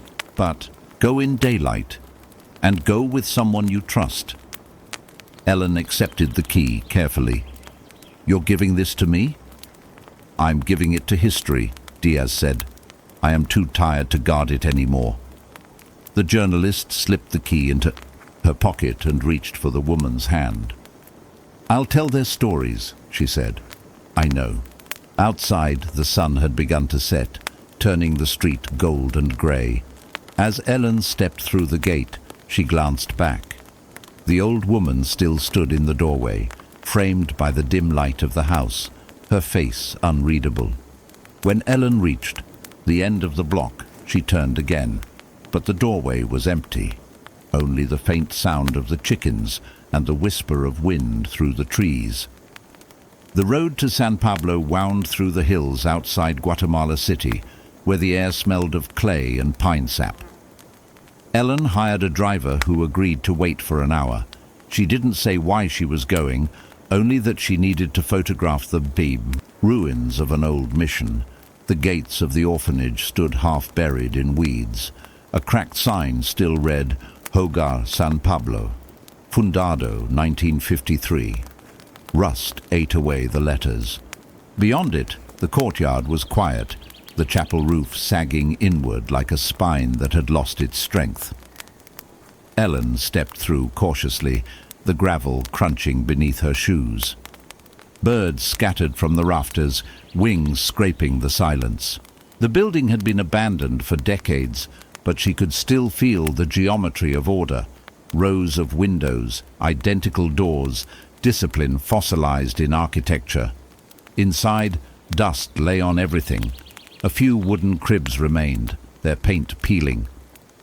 On one wall, a mural of angels carried children upward into clouds. Half of it had been eaten by mold. She took out the key. It was small, old, with the number 17 engraved on one side. Sister Diaz had said beneath the old orphanage, but there was no visible cellar door. Ellen walked slowly through the hall, tapping the floorboards with the edge of her shoe until she heard a hollow sound. In the kitchen, near a rusted stove, one plank was loose. Beneath it, a padlocked trapdoor waited, exactly where no one would think to look. The key fit perfectly. She hesitated before turning it. The air that rose from below was cold and smelled of earth and metal. Her flashlight sliced through the darkness, revealing a narrow staircase of concrete steps. She descended carefully, one hand on the wall. The deeper she went, the quieter it became. Even her heartbeat seemed to muffle itself. At the bottom, a small corridor opened into a wide chamber. Shelves lined the walls, collapsing under the weight of humidity. On them, boxes, bundles of papers tied with string, plastic bags yellowed with age. Ellen's beam caught the edge of a sign nailed crookedly to a post. Registro Auxilia, AAP. Her pulse quickened. She placed the recorder on a nearby crate and pressed record. This is Ellen Ward. May 15th. Location: San Pablo Orphanage, basement storage. Boxes labeled Auxiliary Adoptions Program. Matching code found in embassy records. Her voice echoed faintly. She opened the first box. Inside were index cards, each with a name, date of birth, and a notation in blue ink. Transferred, cleared, pending. Some bore tiny red dots. perhaps check marks, perhaps something else. The second box contained Polaroids, rows of babies lying on blankets, each with a small numbered tag pinned to their clothing. Some of the photos were stamped New Hope International. Ellen swallowed hard. "They catalogued them," she whispered. She set up her camera and began photographing everything, one image after another, methodically, as if order could fight horror. Further in, she found a filing cabinet sealed with tape. She peeled it back carefully. Inside were folders labeled by year: 1984, 1985, 1986. In each folder, typed lists: outbound flights, Miami, Dallas, Houston manifest, No 223, 15 minors, consular pre-clearance, NH aid program. Signed, D. Caldwell. Her throat tightened. Caldwell again. He hadn't been just a bureaucrat. He'd authorized the transport itself. She took another photo. The flash illuminated something carved into the concrete wall behind the cabinet. A series of names scratched by hand, uneven and shallow, as if made with a nail. Ana Maria Lopez, Diego Ramirez, Los, dozens of them, children's names. She ran her fingers across the grooves. The dust came away black. A sound echoed behind her, faint, metallic. Ellen froze, listening, just water dripping somewhere. She forced herself to keep working. On the far side of the room, a metal locker stood slightly ajar. Inside was a mold-stained ledger, its pages swollen from moisture. She opened it carefully. The handwriting was meticulous. Each entry listed a child's original name beside a new one written in English. Ana Maria Lopez, Grace Whitmore, Pedro Alvarez, Thomas Reed, Lucia Cruz, Sarah Adams. A note at the bottom of each page read, "Family confirmed, private, church sponsorship." Ellen photographed every page until her battery warning flashed red. She sat back, rubbing her temples. The air felt heavier now, the smell of decay mixing with something metallic, almost electric. She switched off the light for a moment, just to listen. The darkness pressed in like water. In that silence, she imagined voices, soft, childish, half-remembered lullabies echoing through stone. She shook her head sharply, turned the flashlight back on, and continued. In the final cabinet, wrapped in a plastic sleeve, was a single document typed on embassy letterhead. To D. Caldwell, Consular Affairs. From Office of Faith Liaison, Washington. D.C. subject: Auxiliary Adoptions Program, Continuation Funding. Ensure discreet handling of all transfers. The humanitarian narrative must remain intact. Any inquiry from media to be redirected to partner organizations. Congressional awareness. Limited to Oversight Subcommittee. Ellen's hands trembled as she photographed it. This wasn't just one orphanage. It was a network, sanctioned, funded, hidden behind benevolent language. She took a final sweep of the room, searching for anything she'd missed. Near the door, a small tin box lay overturned.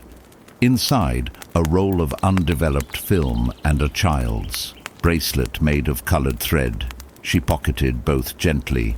When she climbed back up the stairs, the daylight at the top looked unreal, like a different world. The driver stood by the gate smoking a cigarette. "Todo bien?" he asked. Ellen nodded, trying to steady her breathing. "Si, todo bien." But as they drove away, she looked back through the dusty window. For an instant she thought she saw movement in one of the upstairs rooms, a curtain shifting, though there was no wind. Back in the city, she checked her camera. Every photo was intact. Relief washed over her, until she noticed the last image. The timestamp read "L'aéroport Zero," impossible. And in the frame, between two shelves of boxes, a faint silhouette stood, blurred, human-shaped, where no one had been. Ellen closed the camera slowly.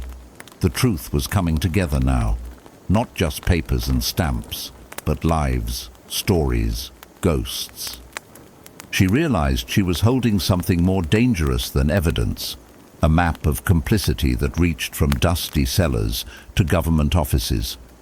And yet, as she looked out at the sprawling city below, she felt no fear, only a quiet, fierce clarity. Tomorrow, she would contact Torres. Tomorrow, she would make it public. But tonight, she would keep the key close. Ellen Ward returned to Guatemala City just before sunrise. The bus curved through the misty hills, its windows fogged, its passengers half asleep. From her seat, she watched the skyline grow out of the haze, a sprawl of rooftops, antennas, and billboards advertising cell phones and soda as if the past had never existed. She checked her bag for the third time, the recorder, the external drive, the USB Torres had given her, the old key from the cellar. Everything was still there. Yet the air felt heavier, as though the city itself was watching her return. Her hotel room was small, windowless, with a hum of traffic that never quite stopped.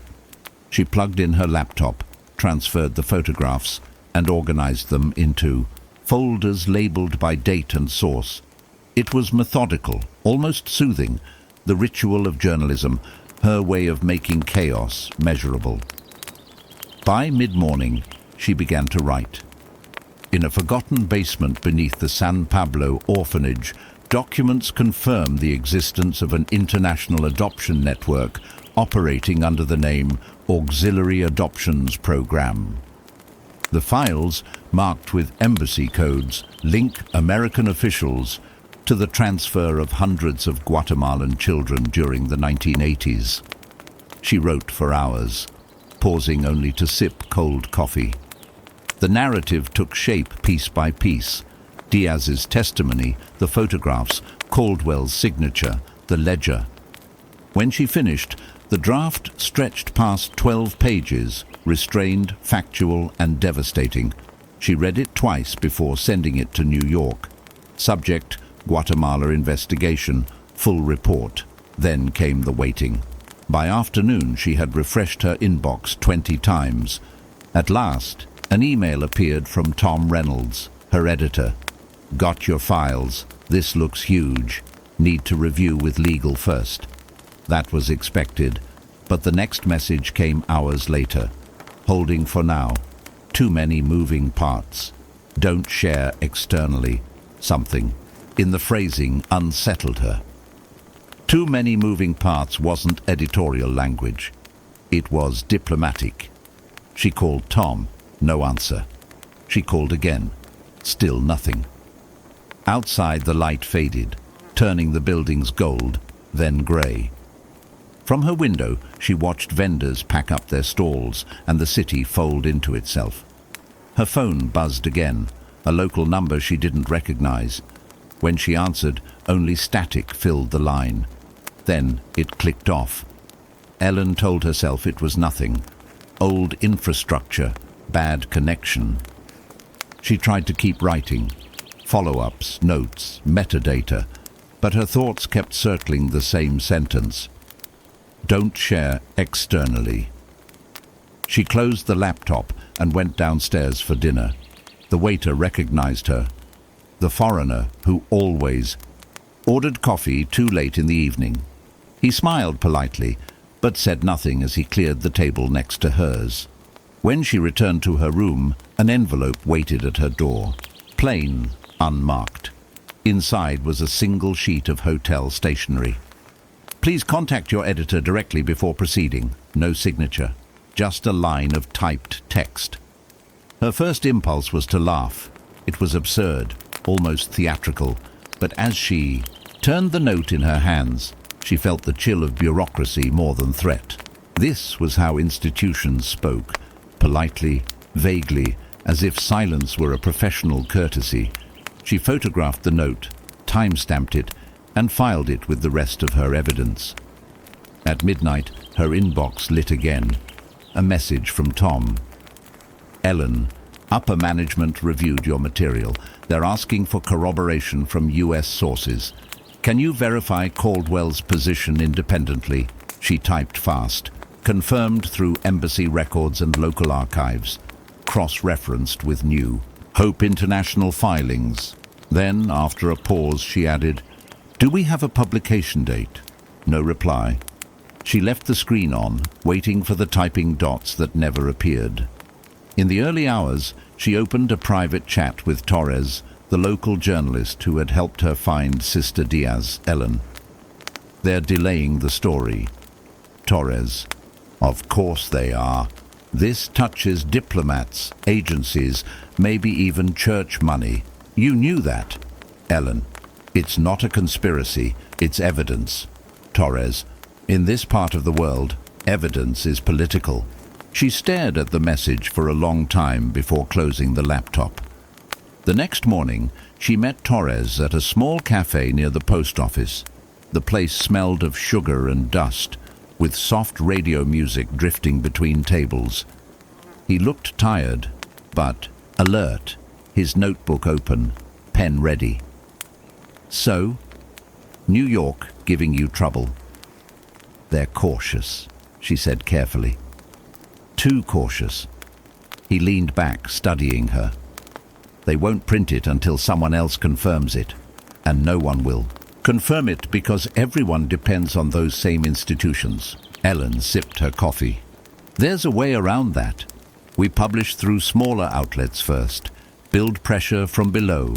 He nodded slowly. I can reach independent reporters, Latin American ones, but once it's out, you can't control it. You ready for that? Yes. The conviction in her voice surprised even her. That evening she wrote an internal memo to her editor. Formal, precise, calm. If the Times cannot publish, I will release the materials to verified partners under the International Transparency Framework. The story belongs to the public record. Before sending it, she hesitated. Then she added a line. This isn't about politics, it's about history. She pressed send. The next morning, there was no direct response, only a brief corporate email. Please refrain from unauthorized distribution. Our review continues. She smiled faintly. It wasn't approval, but it wasn't silence either. At noon, she received a call from a number labeled private. Ms. Ward? A calm voice asked. Male, American accent, formal. This is the embassy's public affairs office. We understand you're preparing a report on historical adoption programs. Would you be willing to discuss your findings before publication? Ellen's hand tightened on the phone. Of course, she said. On record. A pause. Then, we'd prefer off record. She almost laughed. Then, I'd prefer by email. Suit yourself. The call ended.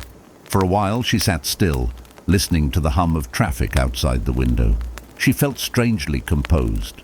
Every confirmation, every polite deflection, every careful phrase, it all pointed in the same direction. The story was real. That evening she backed up her files again and labeled them Version 3 for release. She wrote a brief cover note for herself. If anything delays publication, contact independent editors. Then she closed the laptop and stood by the window, watching the city's lights flicker on one by one. From above, the streets looked like veins, glowing and fading, pulsing with small acts of survival. She thought of Sister Diaz's words. Tell it right, not as politics, as truth. The next day she booked a flight to Dallas. If the story couldn't move through official channels, she would find the missing link herself. The American families who had received the children. She packed the key, the USB drives and her camera, each in a separate pocket. Then she wrote a single line in her notebook before closing it. Truth delayed is still truth. It just takes longer to surface. When she turned off the light, the city below was still awake, restless, luminous, full of unfinished stories waiting to be written. The Texas sun greeted Ellen Ward with a pale, relentless glare. From the airplane window, she saw the horizon unfold into endless stretches of flat land. Highways, subdivisions, fields faded to gold. It was late afternoon when she stepped out of Dallas-Fort Worth Airport, a warm wind carrying the scent of asphalt and dry grass. Her rented car hummed down I-35 toward a cluster of small towns outside the city. According to her notes, most of the American families involved in the 1980s adoption wave had settled in places like this, quiet, comfortable neighborhoods far from the noise of politics. The first address belonged to the McAllister family, a two-story brick house shaded by pecan trees. An American flag fluttered gently on the porch. A woman in her 60s opened the door. Neat hair, soft expression, cautious eyes. "You must be Ellen," she said. "Come on in." I made iced tea. Inside, the living room was filled with photographs. Children at graduations, family gatherings. A wedding portrait above the fireplace. "That's Michael," Mrs. McAllister said, pointing to a young man in uniform. "He's 34 now. We adopted him from Guatemala in 1989. Best thing we ever did." Ellen smiled, setting her recorder discreetly on the table. "Would you mind telling me what you remember about the process? The agency, the paperwork?" "Oh, it was ages ago," the woman said, pouring tea. "We worked with New Hope International. A pastor from our church recommended them. Everything seemed proper. Home visits, medical records, embassy approval. We were just told there were so many children in need." Ellen nodded, taking notes. "Do you still have any of the documents?" Mrs. McAllister disappeared for a moment and returned with a folder. Yellowed pages, embossed seals, typewritten names. Ellen recognized the format instantly. She had seen identical forms in Guatemala.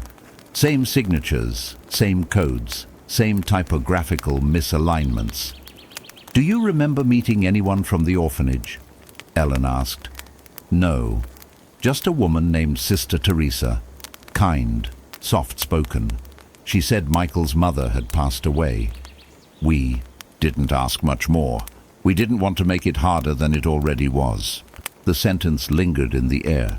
We didn't ask much more. Ellen thanked her, turned off the recorder and stepped outside. The Texas sky was vast and mercilessly bright. Across the street, a sprinkler spun lazily over a perfect lawn. She stood for a long moment, watching the pattern of water scatter and fade before evaporating. That evening, in her motel room, she spread the documents across the bed. The letterhead bore the same date as a ledger entry from San Pablo Orphanage, Child 217B. But the name didn't match.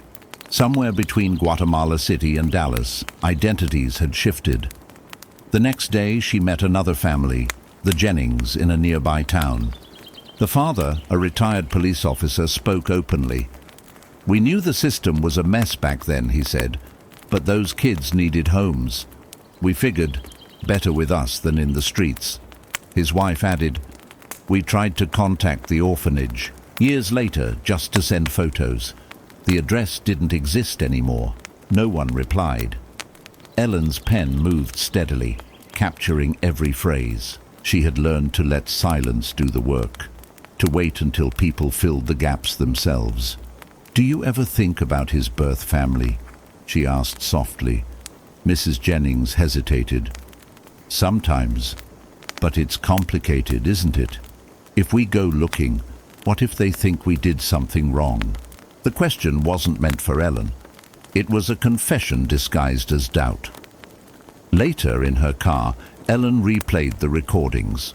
The tone was the same in every interview: affection, pride, and beneath it all, uncertainty. The families weren't hiding guilt. They were protecting the story that had given their lives shape. By the third day, her motel desk was buried in papers, notes, and photographs. Patterns emerged. The same agency, the same sequence of dates, identical notarized. Statements, Dozens of children had entered the United States through a system that appeared legal, but was, by every measure, orchestrated. At dusk, Ellen drove to a public park on the edge of town. Children played near the swings, their laughter echoing across the dry air. She sat on a bench, notebook in hand, and tried to imagine what it had been like for those who had arrived decades earlier. Toddlers who had learned new names, new languages, new memories. She wrote a line in her notes: "The tragedy is not theft, but erasure, the slow, invisible disappearance of origin." The next morning she received an email from her editor. "Ellen, update? Legal still concerned about defamation exposure. Can you anonymize families?" She stared at the screen. Anonymize families. As if the act of removing names could cleanse the truth itself. She typed back, "Yes, but it changes the meaning. They are part of the system, not villains in it." No reply. She closed the laptop and looked out the window. The parking lot shimmered in the heat. A family loaded suitcases into a minivan, laughter muffled by the air-conditioned hum. Normal life, the very thing her story might disrupt. That evening she visited the last family on her list, the Pattersons, who lived on a ranch. An hour north of the city, the mother, Emily, met her at the gate. "I'm glad someone's finally asking questions," she said quietly. "Our daughter, Lucia, she's never stopped wondering." Lucia appeared in the doorway, mid-30s, dark hair, the same steady composure Ellen had seen in Guatemala. They spoke for over 2 hours. Lucia's English was perfect, her voice calm but firm. "I love my parents. They gave me everything. But I always knew something didn't add up. The papers say my mother signed consent. Torres, your source, right? Says entire villages were told their children were being educated abroad." Ellen felt a flicker of recognition, the kind that comes when separate pieces finally align. "Would you be willing to be quoted?" Ellen asked. Lucia nodded.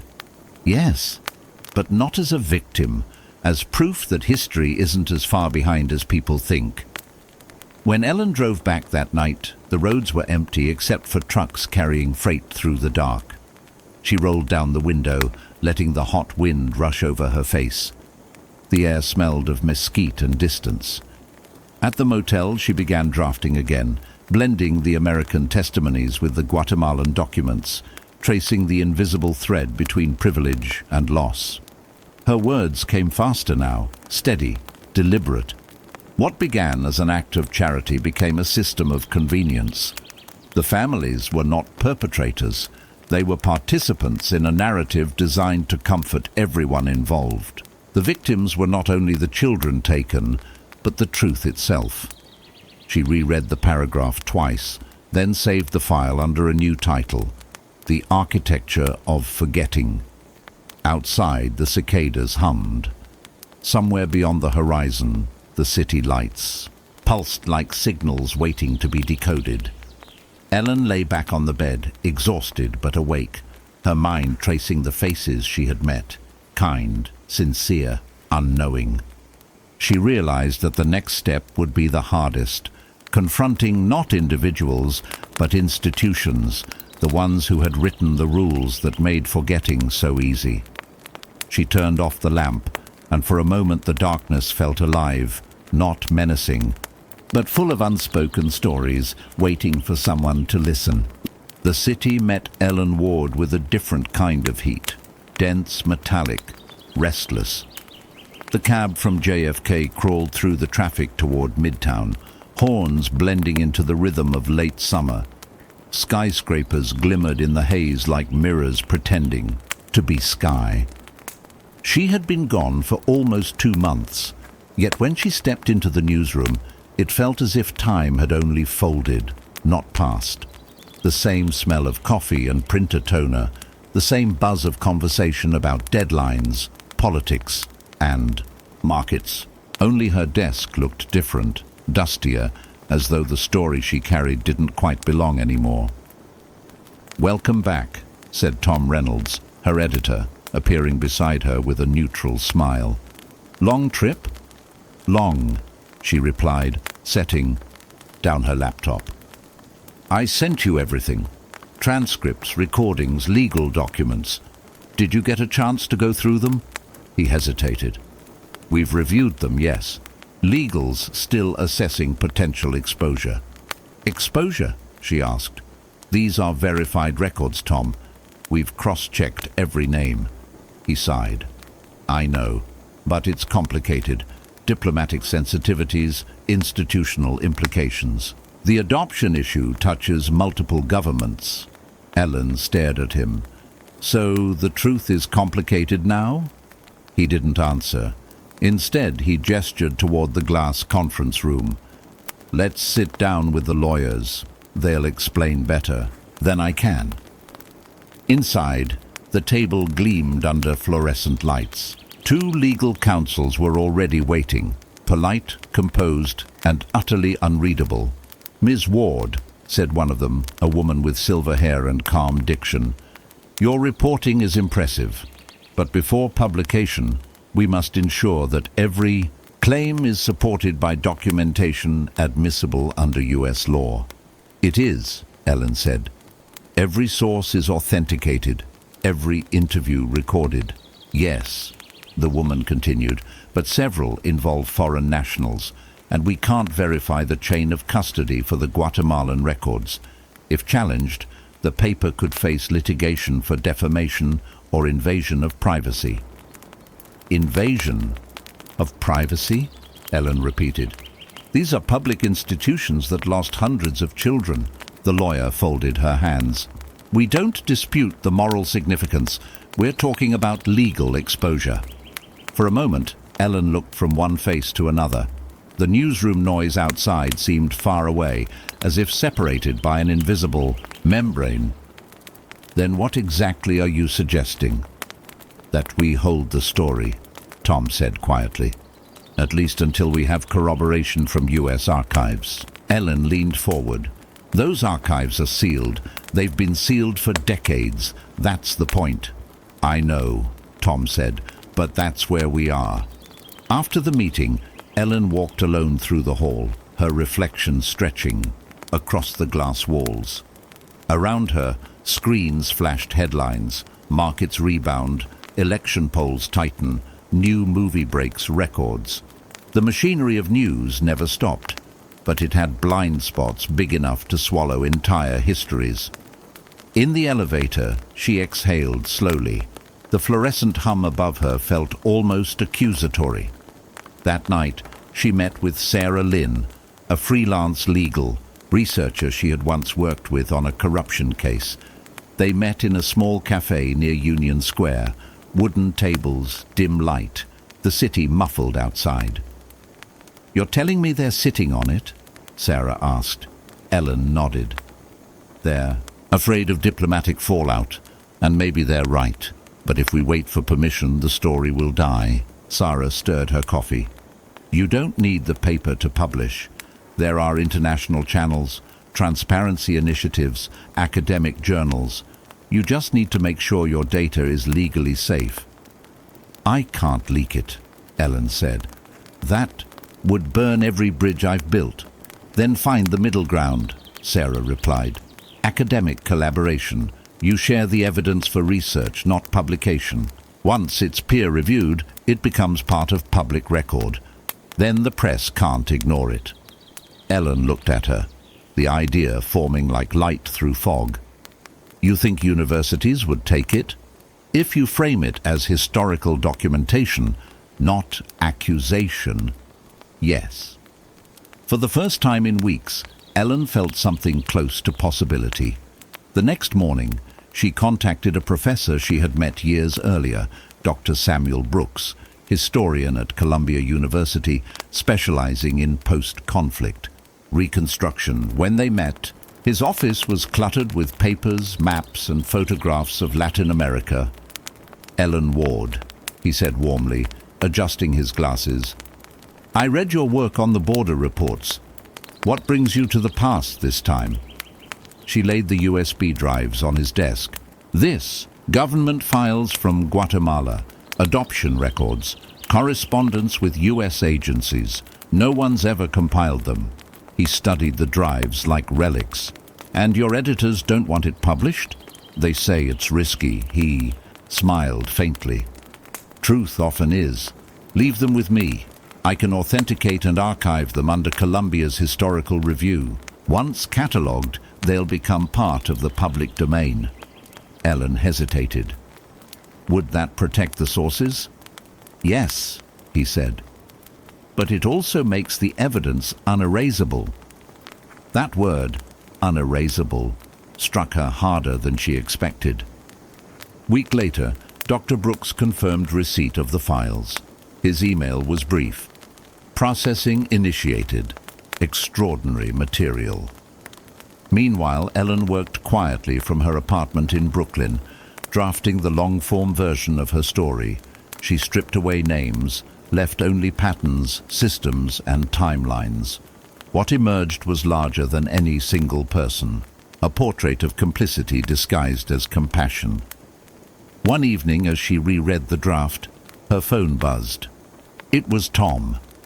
"Ellen," he said, "I've been thinking. If the archives go public, we can revisit publication. Until then, keep your head down." She almost laughed.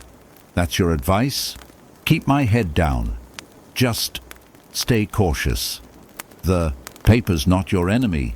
Then act like it isn't." She hung up, breathing deeply. The city outside her window glowed. Bridges, towers, the pulse of millions of lives unaware of what was hidden in the shadows of policy. Days passed. Then, one afternoon, an email appeared from Dr. Brooks. The preliminary catalogue is live. The files are now part of the Global Human Rights Archive, accessible under Research Clause 7b. You've effectively published them. Ellen reread the message twice. Her heart quickened, not from victory, but from the quiet realization that the story now belonged to everyone. That night, she opened her laptop and began writing again. History is not erased by silence, but by comfort.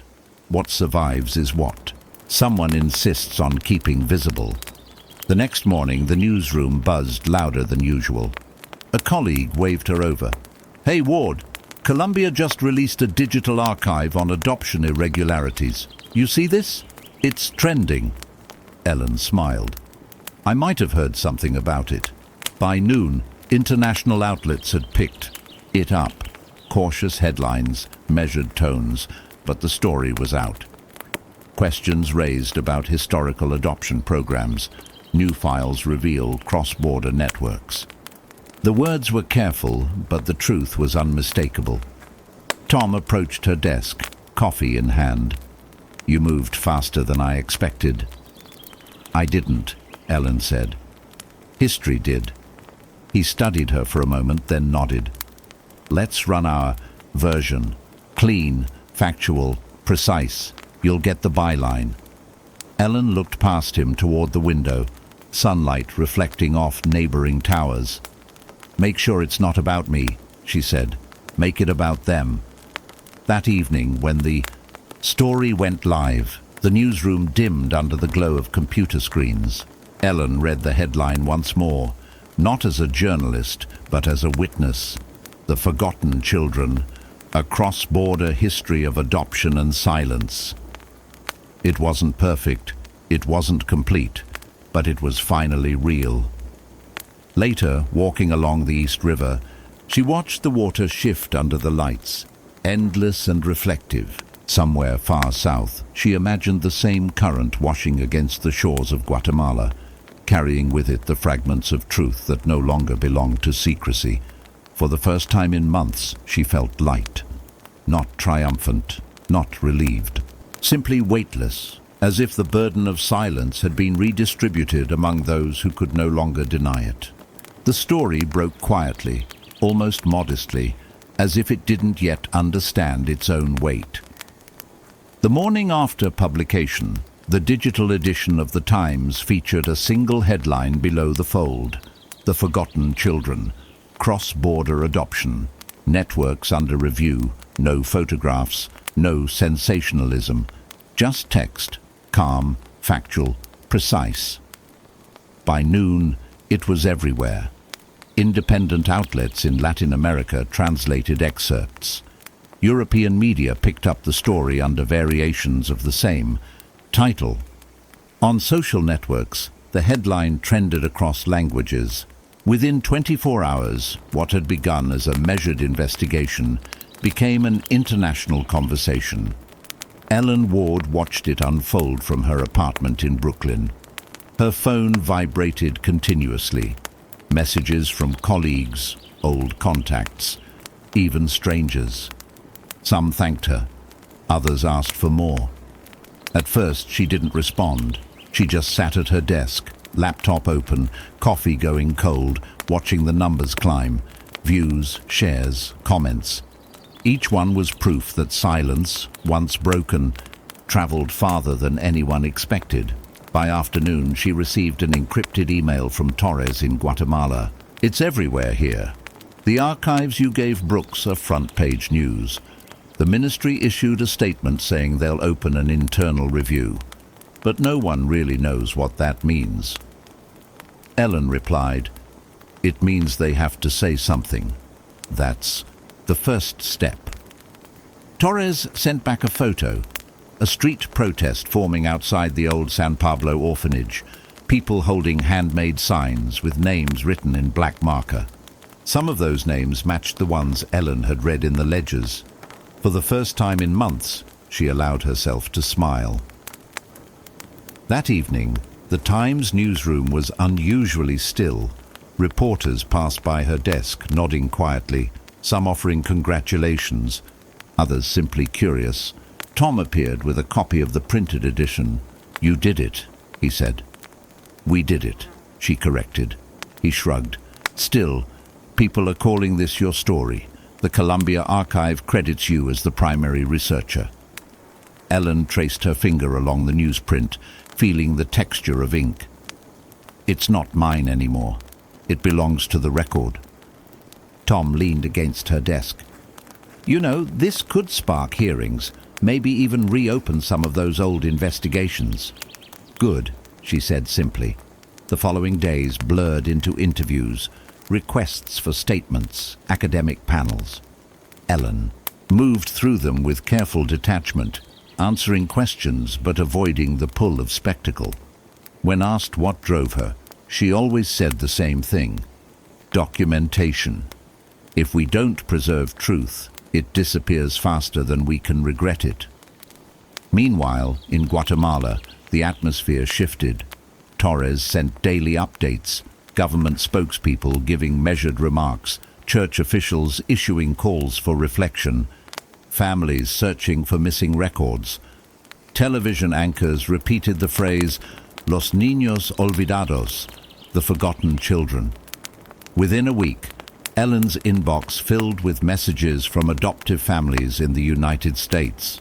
Some wrote in, "Gratitude, thank you for telling the truth. We never knew." Others were conflicted. "My daughter was adopted in 1987. Does this mean her papers were false? What should we do?" She replied to each one with the same steady tone. "Every story is different. Begin with your records. Contact the archive. Seek the truth, even if it changes what you thought you knew." Late one night, she received a message from Lucia Patterson, the woman she'd met in Texas. My parents read the article. "We cried. They want to come with me to Guatemala. Thank you for making that possible." Ellen sat in silence after reading it. Outside, the city glowed like a constellation of small certainties. She realized that journalism rarely offered closure, only direction. A few days later, Columbia University hosted a press conference about the newly opened archive. Ellen attended quietly, sitting near the back while Dr. Brooks addressed the audience. "The files we received," he said, "represent a collective failure of oversight, but also a chance for accountability. They remind us that documentation, no matter how delayed, can still serve justice. Reporters turned their cameras toward the front. Dr. Brooks gestured toward Ellen.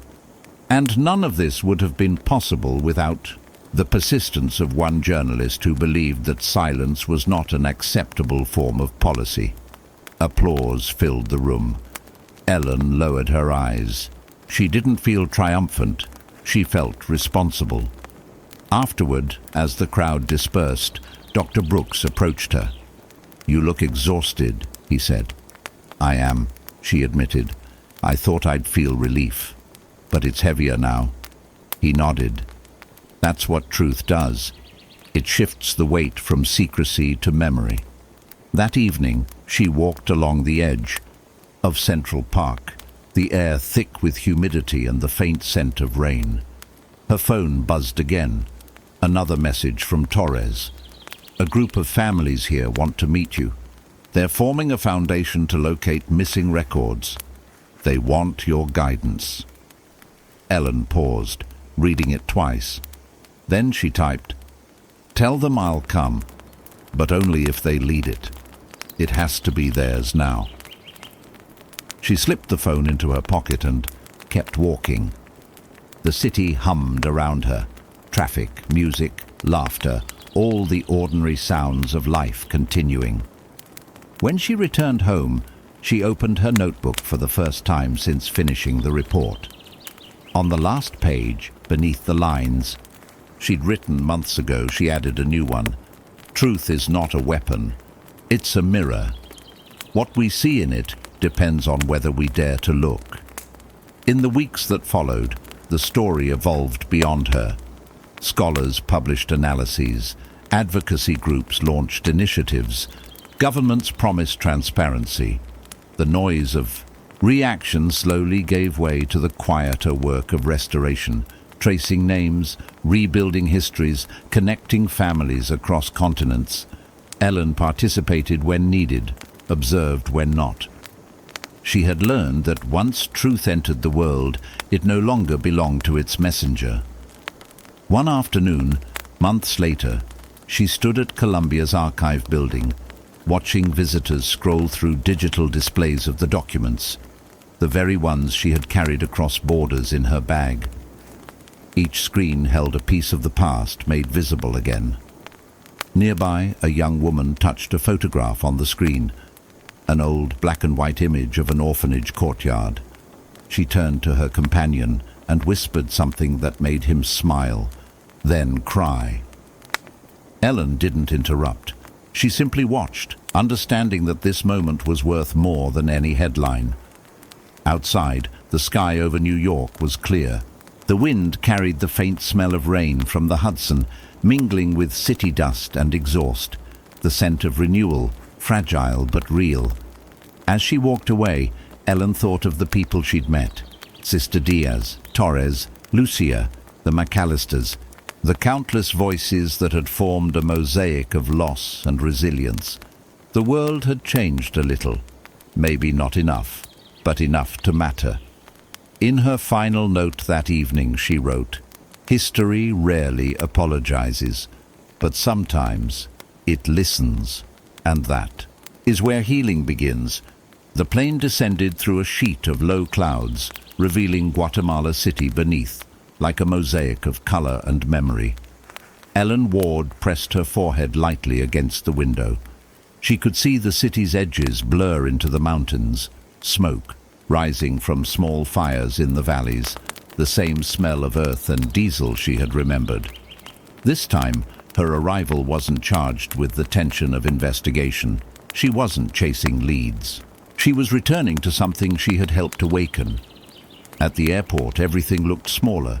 The hallways, the signs, the rhythm of voices calling out in Spanish and Quiche. Maybe it was she who had changed, not the place. Outside, the humid air wrapped around her like an old memory. Torres stood by the taxi line, waving both arms. He looked older, the edges of his beard grayer, but his smile still easy. "Back where it all started," he said, helping her with the suitcase. "Feels like it's ending," Ellen replied. "Maybe it's only beginning," he said. They drove through the sprawling neighborhoods where life moved with its usual chaotic grace. Fruit vendors shouting prices, children playing soccer barefoot, traffic lights ignored as everyone improvised their way forward. When they passed near Zone 7, Ellen caught a glimpse of the old orphanage walls, freshly painted a soft blue. The iron gates were open. The words above them read, Centro de Archivo y Memoria, Center for Archive and Memory. It struck her as both surreal and inevitable. The same walls that once kept secrets now protected them for the sake of truth. Inside, the building was unrecognizable. The large dormitory hall had been transformed into an open workspace lined with computers, scanners, and wooden tables stacked with files. Young volunteers, many of them students, moved carefully between desks. The hum of machines blended with the low murmur of conversation and distant birdsong through the windows. A woman approached, her steps firm and measured. "I'm Ana Morales," she said, extending her hand. "Coordinator of the center. We've been waiting to meet you, Miss Ward." "Please, Ellen," she corrected. Anna's handshake was strong. "You should see what's happening here. People come from every region searching for records. Sometimes just a date or a name. It's not much, but to them it's everything." They walked through the corridors together. On the walls hung photographs, black and white images of children, families, letters recovered from old archives. Underneath each picture was a small card with a single line, a name, a birth date, a place once lost to silence. Ellen paused. Before one of them, a faded photo of a courtyard she recognized. "This was here, wasn't it?" Anna nodded. "The same place. You're standing in it now. We wanted to keep the memory visible." In the main hall, volunteers worked in focused silence. One young woman looked up as Ellen passed. "You're the journalist," she said shyly. "My cousin found her mother because of your article." Ellen smiled softly. It wasn't the article. It was the truth, finally having space to breathe. Later, that morning, Anna guided her through a newly restored section of the archive. Rows of metal shelves held hundreds of file boxes labeled in careful handwriting. The air smelled of paper and dust, with traces of ink and age. "We've catalogued over 6,000 documents so far," Anna said. "Birth certificates, police reports, court files. Some are incomplete, some are false, but even fragments matter. Every record is a key." Ellen ran her fingers over a folder marked Case 1452, 1986. "You know," she said, "in journalism you learn to chase stories that end in revelation. But this, it doesn't end, does it?" Anna shook her head. "No. Memory is a living thing. It grows if you tend to it." In the afternoon, Ellen helped scan a batch of old adoption certificates. The machines clicked rhythmically. Torres appeared at the doorway holding coffee. "You work like you still have a deadline," he said. Ellen chuckled. Maybe truth always has one. They sat together by the window, watching rain begin to fall outside, a soft tropical rain that turned the courtyard silver. Torres said quietly, "People here talk about you like you're part of the story now. They even call the project La Ward del Archivo, the guardian of the archive." Ellen smiled, shaking her head. "Guardianship belongs to those who lived through it. I only carried the message." That evening, Anna invited her to stay for a small dinner in the courtyard. Volunteers lit candles and brought out tamales wrapped in banana leaves. Laughter mingled with the smell of warm corn and coffee. It felt less like a commemoration and more like a family gathering, a new kind of community born from loss and persistence. As they ate, Ellen listened more than she spoke. A young man told how his mother had found her birth certificate after 30 years. An older woman described helping translate documents for rural families. Each story added another stitch to the fabric of restoration. When the plates were cleared, Anna stood and addressed the group. "We're here because people refused to let history disappear, and because one woman dared to listen when others looked away." The group turned toward Ellen, applauding softly. She felt her cheeks flush. "I didn't do this alone," she said. "You did this. You're still doing it."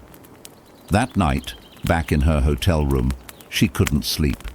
The city hummed outside, traffic, music, dogs barking. She opened her notebook and began to write. "What we recover is not just truth, but trust. Documents can't replace time, but they can restore meaning." The next morning, she met Torres for coffee before heading back to the center. He unfolded a newspaper with a front-page headline, "Families Reunite Through Archive Project."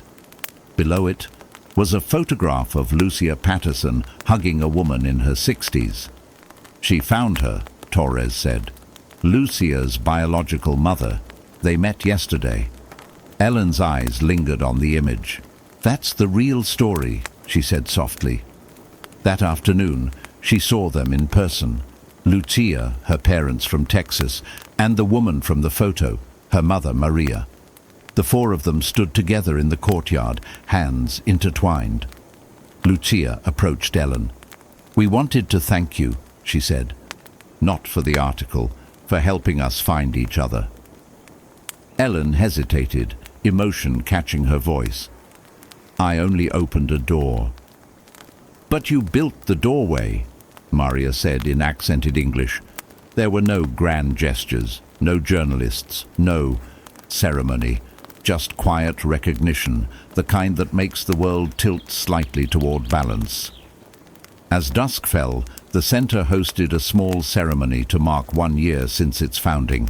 Candles lined the courtyard walls. People gathered with photos, letters and music, songs from the highlands, hymns from the villages. Ellen stood near the back, letting the warmth of the crowd surround her.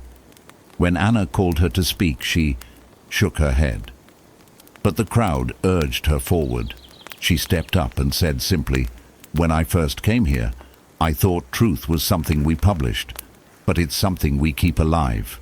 The stories you share, the names you restore, that's what makes history honest again. Protect it, pass it on." Applause rose softly, then faded into the hum of evening. Later, Ellen walked alone through the old corridors. The rooms glowed with candlelight and the sound of distant laughter. She imagined the ghosts of children who once lived there, not as shadows, but as memories finally allowed to rest. She sat on a bench near the entrance, opened her notebook once more, and wrote her final words of the day. "Truth is patient. It waits for us to be ready. And when we finally are, it doesn't demand forgiveness, only acknowledgement." Outside, the rain began again, tapping gently on the roof. The city lights shimmered in the puddles along the courtyard floor, and in that sound, rain, laughter, the low hum of voices. Ellen felt something she hadn't in years. Peace. She closed the notebook, exhaled slowly, and whispered into the night, "Let it live now." The wind carried her words across the courtyard, through the open gates, out into the streets of Guatemala City, a city that at last was learning how to remember. 5 years had passed since the first files were opened at the Center for Archive and Memory. Guatemala City had changed, not dramatically, but perceptibly. There were new bus routes, cleaner parks, a skyline that hinted at cautious optimism. But the real change lived quietly, in the hands of people carrying photocopies of old records, letters, and birth certificates as if they were sacred texts. Ellen Ward now lived in Boston, teaching a graduate course in investigative ethics at Northridge University. Her lectures were less about technique than about endurance, how truth, once found, demands care. Her students adored her calm precision, the way she paused before answering, as if listening not just to the question, but to the echo behind it. One rainy afternoon in October, a student named Maya stayed after class. "Professor Ward," she began, hesitating. "Do you ever miss reporting?" Ellen smiled. "Every day," she said, "but not the chase. I miss the clarity of purpose." "What do you mean?" "When you're in the field, every question feels urgent. When you're teaching, you learn that the urgency never ends. It just changes shape." Maya nodded thoughtfully, then asked, "Do you ever regret publishing the adoption story?" Ellen looked out the window at the drizzle coating the glass. "No," she said, "but sometimes I regret how long it took us all to listen." That evening, after the students left, Ellen lingered in her office, surrounded by papers and the soft hum of the campus heating system. On her desk was a stack of envelopes from Guatemala, annual reports, letters, updates from Ana Morales, and Torres. She hadn't opened the latest one yet. It arrived 3 days ago, stamped with the familiar blue seal of the archive. She unfolded it carefully. Inside was a photograph, the courtyard of the old orphanage, now vibrant with banners and families. Beneath it, Anna's handwriting read, "We've surpassed 10,000 identified cases. More than half have found living relatives. The archive is growing beyond what we imagined. Lucia now works here full-time." There was also a note. "The ministry wants to create a digital database accessible worldwide. We want you to consult on it. Say yes." Ellen leaned back, smiling faintly. She could almost hear Anna's voice in the words, practical, firm, unyielding. That night, she walked through Cambridge, the rain turning the streets into mirrors. Every now and then, she would pass someone carrying an umbrella and think of the alleys in Guatemala City after a storm, the smell of wet concrete and roasted corn. It felt like a lifetime ago, yet close enough to touch. At home, she opened her old field notebook, the one she had carried through orphanage corridors and dusty offices. The last page still bore her final entry, "Truth begins with recognition." She added beneath it, "and recognition continues through others." Months later, she returned to Guatemala, this time invited as a guest speaker at a conference titled Memory as Justice. The event brought together journalists, archivists, sociologists, and survivors. The air buzzed with energy, hope mixed with the gravity of history. At the conference hall, she was greeted by Anna, older now, with a streak of white in her hair and the same determined eyes. "You kept your promise," Anna said. "I said, I'd come back," Ellen replied. "You always do." The opening session was held in the same restored orphanage courtyard. A stage had been built under the old mango tree. Dozens of attendees sat on folding chairs, listening as local leaders spoke of progress and challenges. When Ellen's turn came, she walked slowly to the microphone. She didn't read from notes. She spoke from memory. 5 years ago, this place was a wound. Today, it is a pulse. Documentation isn't about reliving pain. It's about reclaiming agency. When we write, when we record, we say to history, we were here and we will not be erased. The crowd was silent, listening. A breeze moved through the courtyard, carrying the scent of jacaranda blossoms. Afterward, people approached her. Families, students, journalists. One woman handed her a small photograph. "My mother told me to give you this," she said. "She said you helped her find my uncle." Ellen studied the photo. 2 boys in school uniforms smiling in front of a stone wall. She didn't know them, but the image felt familiar, part of the vast tapestry she had helped unravel. That evening, Torres joined her for dinner at a small cafe near the center. He looked thinner, but content. "You see what you started?"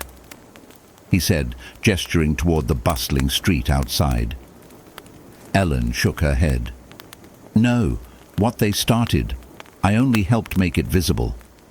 Torres raised his glass. To visibility, then. They clinked glasses. Around them, laughter and conversation filled the air. The city was alive in a way that once felt impossible. Later that night, Ellen walked through the quiet streets alone. She passed murals painted by local artists, images of families, of children reaching toward light, of words like memoria and dignidad. She stopped at one mural showing a woman holding an open book, its pages forming a bridge between two countries. Someone had written underneath in small script, "We are our own archives." Ellen touched the wall lightly, then whispered, "Yes, you are." When she returned to Boston, she incorporated the mural into her next lecture. On the projector, the image glowed against the classroom wall. "What you see here," she told her students, "is not art, it's continuity. Stories don't end when you print them. They live wherever someone decides to remember." A hand went up. "Professor Ward," a student asked, "how do you know when a story is truly finished?" Ellen smiled. "When it no longer needs you." The class laughed, but her eyes softened as she said it. She knew it was true. Her story had moved on without her, just as it should. After class, she walked out into the crisp Boston afternoon, the air cool and clear. Somewhere behind her, young voices carried the energy of new beginnings. She thought of the archives still, being digitized, the families still searching, the children now adults telling their own versions of the past. It was all still unfolding, quietly, inevitably, and for Ellen Ward, that was enough. The conference took place in Geneva, inside a building that seemed made entirely of glass and intention. It was called the Global Forum on Truth and Digital Memory, a title both ambitious and cautious. The city outside was serene, clean trams, the soft hum of multilingual conversations, but inside the conference hall, ideas collided like weather fronts. Ellen Ward had been invited as a keynote speaker, though she preferred to think of herself as an observer. She had flown in from Boston 2 days earlier, carrying only a small suitcase and her notes, written by hand. Everyone else seemed to carry laptops, drones, or the latest augmented reality glasses. On the first morning, the moderator introduced the panel. "We are here to discuss how societies remember, and who controls that remembering." The speakers represented 5 continents. There was a historian from Seoul, a data ethicist from Nairobi, a young journalist from Berlin who ran an AI-based news archive, and Ellen representing the analog generation, as one article had affectionately called her. When her turn came, she adjusted the microphone, feeling the collective curiosity of the room. "I'm not here to defend the past," she began, "but to remind us that the past can't defend itself. Technology will not save memory unless we give it conscience." The words hung in the air.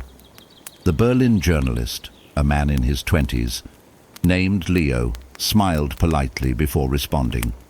"With respect, Ms. Ward, AI can find truths humans overlook. It can reconstruct missing archives, detect patterns of erasure. Maybe memory doesn't need conscience, it needs accuracy." Ellen smiled faintly. "Accuracy without empathy is surveillance. Empathy without accuracy is chaos. Our job is to hold both." The room murmured approval. The moderator leaned forward. "So where is the balance, then, between digital preservation and human narrative?" "That's what we're all trying to learn," Ellen said. During lunch, she found herself seated beside Leo at a cafe terrace overlooking Lake Geneva. The water was still, reflecting mountains and conference banners fluttering in the breeze. "You really believe machines can't preserve memory?" he asked. "They can preserve data," she said, But memory is shaped by forgetting as much as by remembering. Algorithms don't know how to forget, he laughed. Maybe they shouldn't. Forgetting is dangerous. Sometimes forgetting is mercy, she replied quietly. Ask anyone who's lived through what they're archiving. For a moment, neither spoke. The lake shimmered. Around them, delegates from other panels talked about blockchain archives, climate records, and virtual museums. The air buzzed with optimism, but Ellen felt the old weight of caution pressing behind her eyes. That afternoon, she attended a session on the future of documentation. A holographic display projected reconstructed voices of historical figures, synthesized from fragments of audio. The crowd was fascinated. Ellen felt uneasy. The moderator beamed. Technology can give lost voices back to history. When the floor opened for questions, Ellen stood. Can it also give them back their silence? Or do we decide who gets to speak? The room quieted. The moderator hesitated, then said, That's a complex question. It always is, Ellen said, and sat down. The second day began with a round table on ethical restoration. Ana Morales joined virtually from Guatemala City, her image projected on a large screen. She greeted Ellen with a wave. The Center for Archive and Memory, Ana reported, has completed digitization of 15,000 cases. We are training local communities to manage their own digital archives. Applause followed. Ellen felt pride mix with a pang of distance. Ana continued, Our greatest challenge now is not technology, it's time. Memory fades faster than data. Ellen took notes, writing down one phrase Ana repeated. We are teaching people to own their stories. Later, Leo approached her again. You were right, he said almost reluctantly. Data isn't memory. I ran a model last night to analyze adoption cases from different countries. The algorithm missed everything human.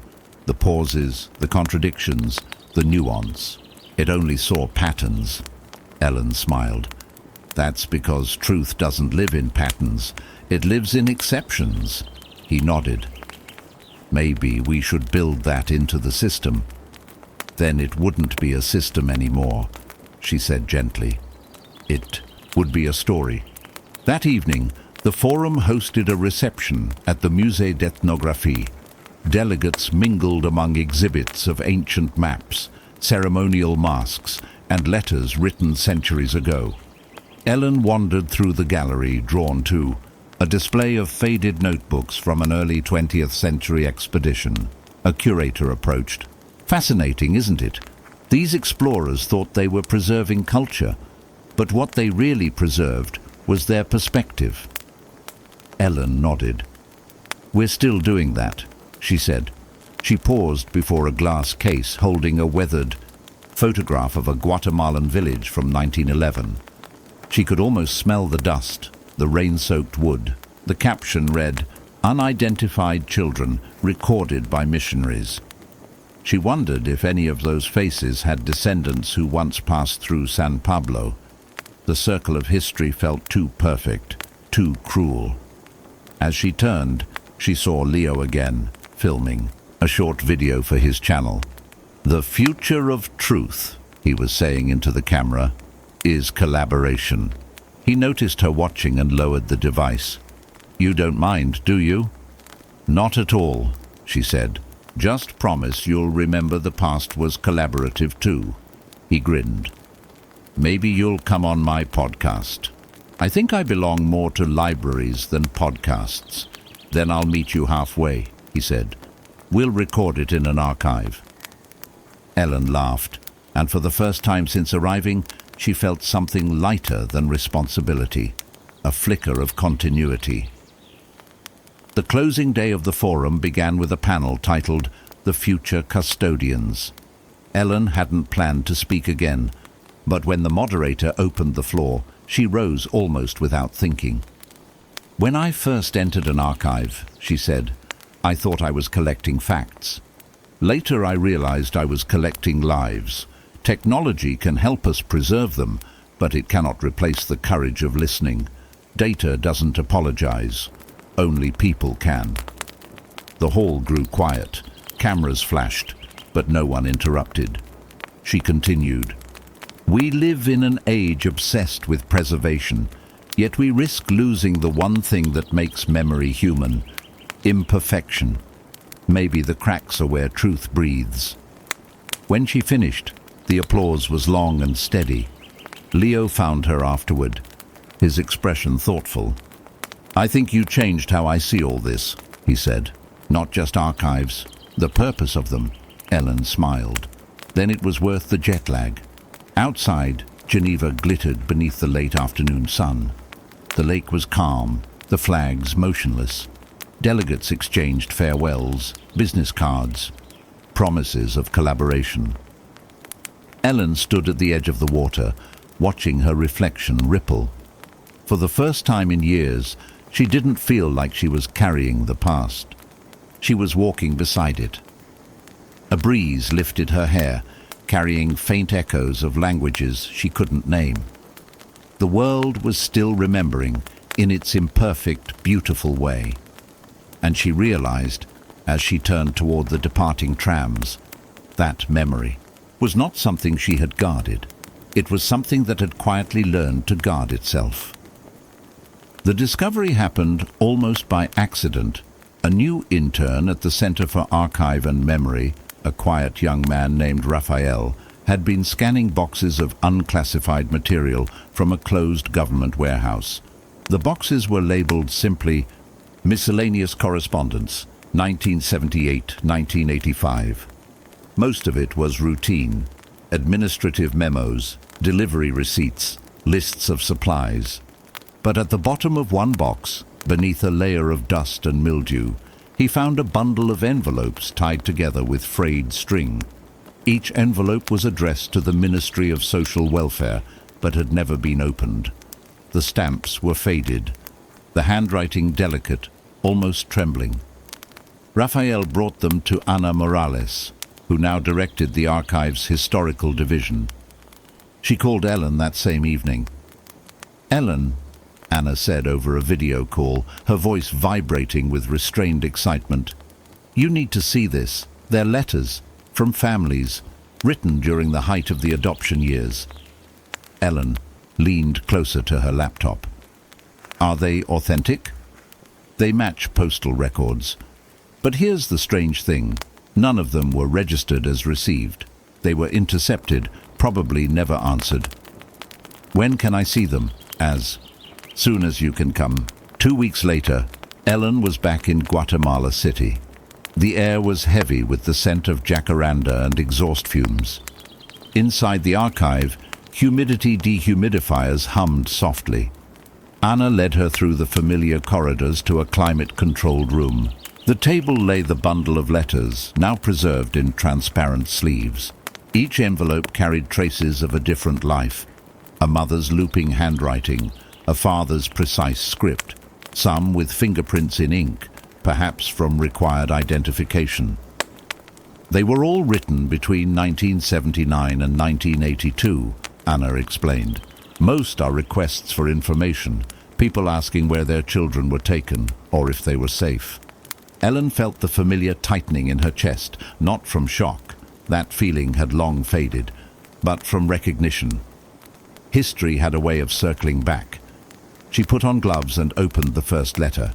It was written in blue pen on lined paper. To whom it may concern, my daughter was taken during the evacuation from San Miguel. I was told she was sent to the capital for care. Please, if there is news, let me know. I will wait by the old post office every week. Monsieur Castillo. There was no reply attached, only silence. The next letter was similar, but from a different region, different tone, almost bureaucratic in its politeness. Another asked if fees could be waived for information. Another simply said, I have only one photo left. If she is alive, tell her her brother remembers. Ellen read them all slowly, carefully, as if each word was still breathing. Anna watched her quietly. "There are dozens like this," she said. "Some written by hand, others dictated. They were all ignored." Ellen nodded. "They weren't ignored," she said softly.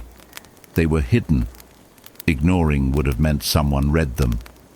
Anna frowned. "What should we do with them?" "Publish them," Ellen said. "All of them, as they are." Without commentary, Anna hesitated. "Even the incomplete ones. Especially those." The project became known as Las Cartas Incompletas, the unfinished letters.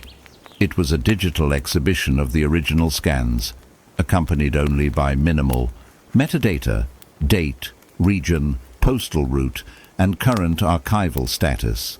The decision not to interpret them caused debate among journalists and academics alike.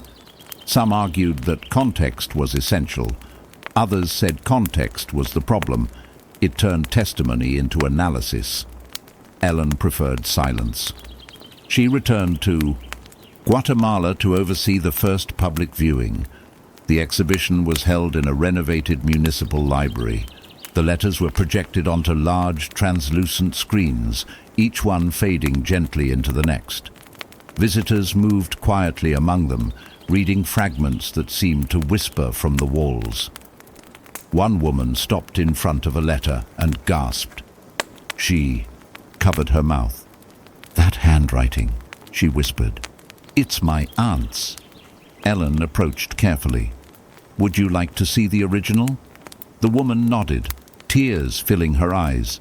She was in her 50s, dressed modestly, her hands trembling as Anna handed her a facsimile. "I didn't know she wrote to anyone," the woman said. "We thought she just gave up." Ellen didn't speak. She had learned long ago that silence could be the most respectful form of witness. When the woman left, Anna turned to Ellen. "You were right. The letters speak for themselves." "They always did," Ellen replied. "We just stopped listening." The project spread beyond Guatemala. International museums requested copies. Universities in Europe offered to host digital installations. A documentary crew proposed a feature film, but Ellen declined. "These letters aren't for narration," she said. "They're for reading." One evening, as she worked late in the archive, Ellen noticed something she hadn't before.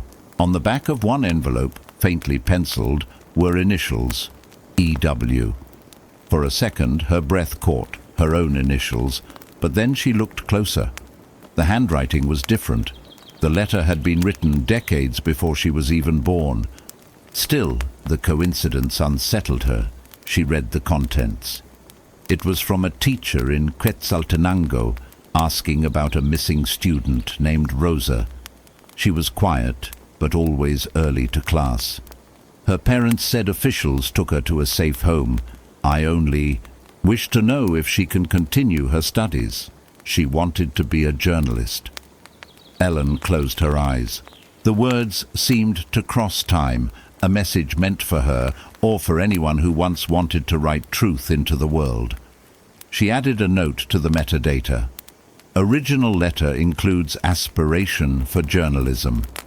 Weeks later, a small miracle occurred. A researcher in Spain contacted Anna. One of the letters, a plea from a mother in 1981, contained a postal reference identical to a family file already processed through the archive. Cross-referencing confirmed the connection. The missing daughter had been found alive years earlier and was now living in Canada. When Anna told Ellen, her voice shook. "She saw her mother's letter on our website. She wants to visit." Ellen smiled. Then the letters worked. "She wants to meet the team who preserved them." Ellen hesitated. "I don't know if that's necessary." Anna looked at her firmly. "It's not about necessity. It's about gratitude." The meeting was arranged in the same library where the exhibition had opened.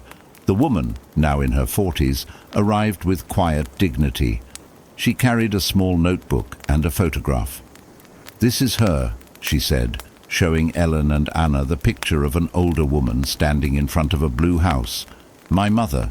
She passed away 2 years ago. I didn't know she ever wrote a letter. Ellen nodded gently. She wrote more than a letter. She left a trace. The woman smiled faintly. Then maybe that's enough. She placed the photo beside the projected letter, and for a moment it felt as though the past had folded in on itself. Words and images reunited after decades apart. Ellen stood back, letting the moment breathe. The room filled with the quiet hum of projectors and the faint sound of footsteps on polished floors. History, she thought, was not an archive of events. It was a correspondence still in progress. That night, as the lights dimmed and the last visitors left, Ellen stayed behind. She walked among the screens, each still glowing softly with the words of the forgotten. She touched one projection, her hand passing through light. "Dear sir, I am still waiting." The words shimmered, then faded into another letter. Ellen whispered, "We found you." Outside, the city hummed under a velvet sky. Somewhere, unseen, the postal system of memory kept delivering what time had tried to lose. The warning came quietly, folded into a polite email from the Ministry of Culture. Due to restructuring and new fiscal priorities, the Center for Archive and Memory will undergo a funding review next quarter. That was all. No signatures beyond. The usual bureaucracy, no urgency in the language, yet Ellen felt its weight immediately. She forwarded it to Ana Morales with a simple note: "We should talk." By the next week, she was back in Guatemala. The air in the city felt heavier than before, a mix of summer humidity and quiet anxiety. Inside the archive, the usual hum of scanners and soft conversation continued, but beneath it ran a current of unease. Anna greeted her at the entrance. "They're calling it a temporary evaluation," she said, her expression grim. "But we both know what that means." Ellen nodded. A pause before a decision that's already made. They walked through the familiar halls, the climate-controlled rooms, the cataloguing stations, the digital servers humming softly behind glass. The place felt alive, like a heart still beating under observation. The ministry says they want to focus on forward-facing cultural initiatives, Anna continued. Exhibitions, tourism, youth programs, things that attract donors. "And memory doesn't?" Ellen asked. "Not the kind that's inconvenient." They gathered the staff that afternoon, 23 people from historians to interns. Some had been there since the beginning, others were fresh from university. Ellen watched their faces as Anna spoke. "We may lose our funding within months," Anna said plainly, "but this archive was never about money. It's about presence. If we have to shrink, we'll adapt. If we have to move, we'll carry the data ourselves." Someone asked if international support could help. "Perhaps," Anna said, "but first we'll fight it here." After the meeting, Ellen lingered in the main room, where rows of old letters and documents were being digitized. A young technician named Raphael looked up from his workstation. "We'll save it, won't we?" he asked. Ellen smiled softly. "We will, even if it changes shape." He nodded. "It's strange," he said. "I used to think archives were about the past, but the more I work here, the more I realize they're about the future." Ellen rested a hand on his shoulder. "Exactly." The following weeks blurred into strategy sessions and correspondence. Anna drafted proposals. Ellen contacted international foundations. They spoke with embassy representatives, universities, NGOs, anyone who might care enough to help. Most replies were polite but non-committal. Budgetary constraints, pending review, competing priorities. Ellen kept a notebook filled with every answer. At the top of one page, she wrote a line from one of the old letters. "We will wait by the old post office every week." That became her mantra. At night, she stayed in her small rented apartment near Zona 1, unable to sleep. From her window, she could see the faint glow of the city stretching into the hills. Somewhere beyond those lights, thousands of stories slept inside hard drives and folders, voices waiting not to be forgotten. She thought of what she had said once at the Geneva conference. Maybe the cracks are where truth breathes. Now the cracks were widening. One afternoon, Anna called her into the meeting room. "We have visitors," she said. 3 officials from the ministry sat around the table, flanked by 2 consultants with tablets. Their tone was friendly, professional, and impenetrable. "We understand the center's value," one said, "but funding must align with measurable outcomes. Visibility, engagement, impact metrics." Ellen leaned forward. "Visibility. Thousands of families have found answers through this work." "Of course," another official said, "but impact must be sustainable. The global attention has decreased. It's time to rethink the model." Anna's voice was calm but sharp. "History isn't a model." The officials exchanged glances. "We're suggesting integration," one said, "perhaps merging with the National Museum or converting part of the archive into an educational exhibit." Ellen folded her hands. "You mean to turn living memory into display?" "It's a way to preserve access." "Access without context is erasure," she replied. The meeting ended in careful silence. That evening, Anna and Ellen sat in the courtyard behind the building. The sun was setting, casting golden light over the walls. The air smelled faintly of coffee and dust. "They don't mean harm," Anna said. "They just don't understand." Ellen sighed. "Understanding requires patience. Bureaucracy has none." Anna smiled faintly. "You know what's ironic? 10 years ago we fought to uncover the truth. Now we're fighting to keep it from being forgotten all over again." Ellen looked around at the archive building. The pale stucco, the windows glowing with the light of people still working inside. "Maybe that's the nature of truth," she said. "It always needs a guardian." Days turned into weeks. Then a letter arrived. Not an email this time, but an actual printed document, stamped and signed. It was a formal notice. The ministry would temporarily suspend the center's funding pending audit results. Ellen read it twice. "Temporary," she muttered, the most permanent word in government language. Anna set the paper down. "We have enough reserves for 3 months. Then we use them wisely," Ellen said. They decided to open the archive's doors to the public. Every weekend, free entry. Volunteers from universities helped organize events, storytelling sessions, workshops, readings of the unfinished letters. Families came, students came, even tourists stumbled in out of curiosity. The building filled with quiet energy again. One Saturday, a group of teenagers arrived with cameras, recording a short documentary for school. "We're doing a project on invisible heroes," one of them told Ellen. "We chose the archive." Ellen smiled. "Then we're visible again." The film went viral online. Donations began to appear, small, scattered, but consistent. A community center in Canada offered equipment. A journalist in Spain started a fundraiser. Slowly, hope returned in fragments. Anna watched the metrics grow on her laptop. "You see," she said, "they tried to measure visibility. Now they'll have to count compassion." Months later, a new government administration took office. One of its first cultural acts was reinstating funding for the Center for Archive and Memory, citing unprecedented civic engagement. The news arrived on a Tuesday morning. Anna called Ellen immediately. "We did it," she said, laughing. Ellen didn't laugh. She exhaled deeply, letting the relief settle. "No," she said. "They did. Everyone who came, everyone who cared." That afternoon, the staff gathered in the main hall. Someone had brought cake.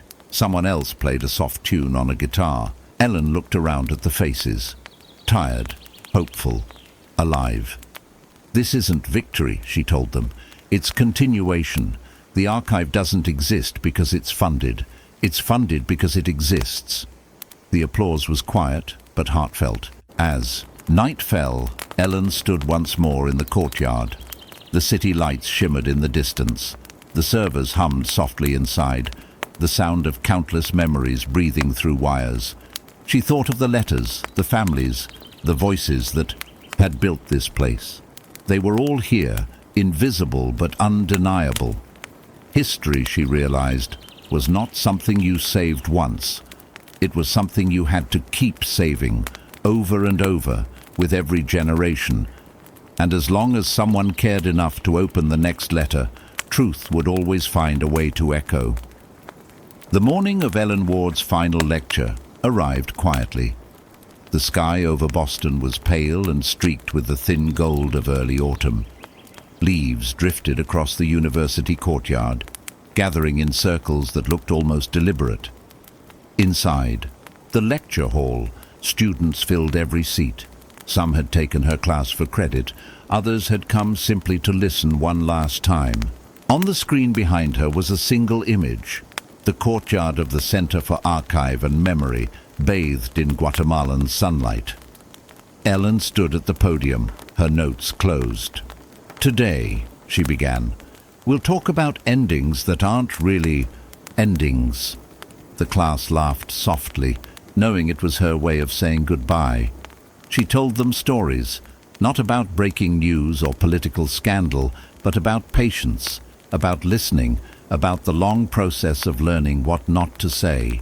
She spoke of Ana Morales, of the interns who became archivists, of the families who taught her more about resilience than any newsroom ever could. "Journalism," she said, "isn't about discovering what's hidden. It's about caring enough to keep looking, even after you think you've seen everything." When she finished, the students stood and applauded. Maya, now her teaching assistant, hugged her afterward. "What will you do now?" she asked. Ellen smiled. "Keep listening, I suppose." 3 months later, she returned to Guatemala for what would be her final visit as a consultant. The city had changed again. Wider streets, new murals, an expanded metro line. The archive had moved into a larger building near the university, its glass facade reflecting clouds and trees. Anna met her at the entrance, her hair now almost entirely silver. "Welcome home," she said. "Always," Ellen replied. Inside, the atmosphere felt both familiar and renewed. Young archivists worked. At long tables, their screens filled with catalogue numbers, audio waveforms, scanned handwriting. On the wall hung a sign that read, "Center for Archive and Memory, Generation 2. Ellen walked slowly through the rooms. Every corner told a story, the old server rack still humming, the photo wall showing families who had reunited through the archive's work, a map covered in small lights marking where digital copies had been accessed around the world. Raphael, now head of the digital department, greeted her with a grin. "We finally integrated the AI project," he said, "but we programmed it to pause after every 10th document. It waits for a human review." Ellen laughed. "You taught it humility." "More like hesitation," Raphael said. "We thought it should learn to breathe." Later that day, the staff gathered in the main hall for a small ceremony. Ellen stood beside Anna, watching as the new director, a woman in her early 30s named Lucia, took the microphone. "When I was a child," Lucia said, "I visited the archive with my mother. I remember touching the glass over one of the letters and thinking, someone's handwriting survived time. Now it's our responsibility to make sure those traces remain visible." She turned to Ellen. "We are here because you believed people could listen to history, not just read it." Ellen shook her head gently. "You're here because you believed it too. The audience applauded, but Ellen barely heard it. She was watching the faces, young, eager, determined, each one a continuation. That evening, she and Anna sat outside, the building on a bench facing the garden. The jacarandas were blooming again, their petals scattering across the walkway like fragments of old letters. "Do you ever think about how it all began?" Anna asked. "All the time," Ellen said. "I used to think the story was about uncovering truth. Now I see it was about learning how to hold it." Anna smiled. "And now you're letting it go." "Letting it go is part of holding it," Ellen replied. They sat in silence, listening to the distant hum of the city. Somewhere inside, lights flickered on as the night shift began. The work never stopped. It simply changed hands. The next morning, Ellen visited the reading room one last time. A group of students sat at a long table scanning new materials. She noticed one of them, a young woman with dark hair tied back, reading an old letter aloud to herself. "If she is alive, tell her her brother remembers." Ellen paused, recognizing the line instantly. It was one of the first letters she had ever read when the archive opened. The student looked up. "Oh, Professor Ward," Ellen smiled. "You can call me Ellen now." "I was just reading this letter. It's beautiful and sad. I can't stop thinking about the handwriting. It feels alive." "It is alive," Ellen said. "You're reading it." The student hesitated. "Do you think truth ever stops changing?" "No," Ellen said softly. "It grows, like a language. Every time someone understands it differently, it expands." The student nodded, and Ellen moved on, leaving her with the letter glowing softly under the desk lamp. That afternoon, before her flight, she walked alone through the courtyard. The walls were painted a soft cream color now, the cracks repaired. The air filled with the faint hum of distant music from a nearby market. She sat on the edge of the fountain, running her fingers along the cool stone. She remembered the first time she had stood here, years ago. The smell of dust, the uncertainty, the weight of unspoken stories. Now the same place felt lighter, as if time itself had learned to exhale. A shadow crossed her path. She looked up. It was Lucia. "You forgot this," Lucia said, handing her a small notebook. "You left it on your desk." Ellen opened it. Inside was her old field journal, the one she had carried through orphanage corridors and government offices. On the last page, beneath her handwriting, someone had added a new line. "Truth belongs to whoever tends it next." Ellen looked up at Lucia. "Did you write this?" Lucia smiled. It felt unfinished. Ellen closed the notebook gently. "Now it's not." The plane rose above the mountains that evening, slicing through clouds that glowed orange and violet in the dying light. From her window seat, Ellen looked down at the patchwork of green valleys and silver rivers. Somewhere below lay the city, the archive, the letters, all still alive, in their own way. She took out the notebook, tracing her fingers over the final line.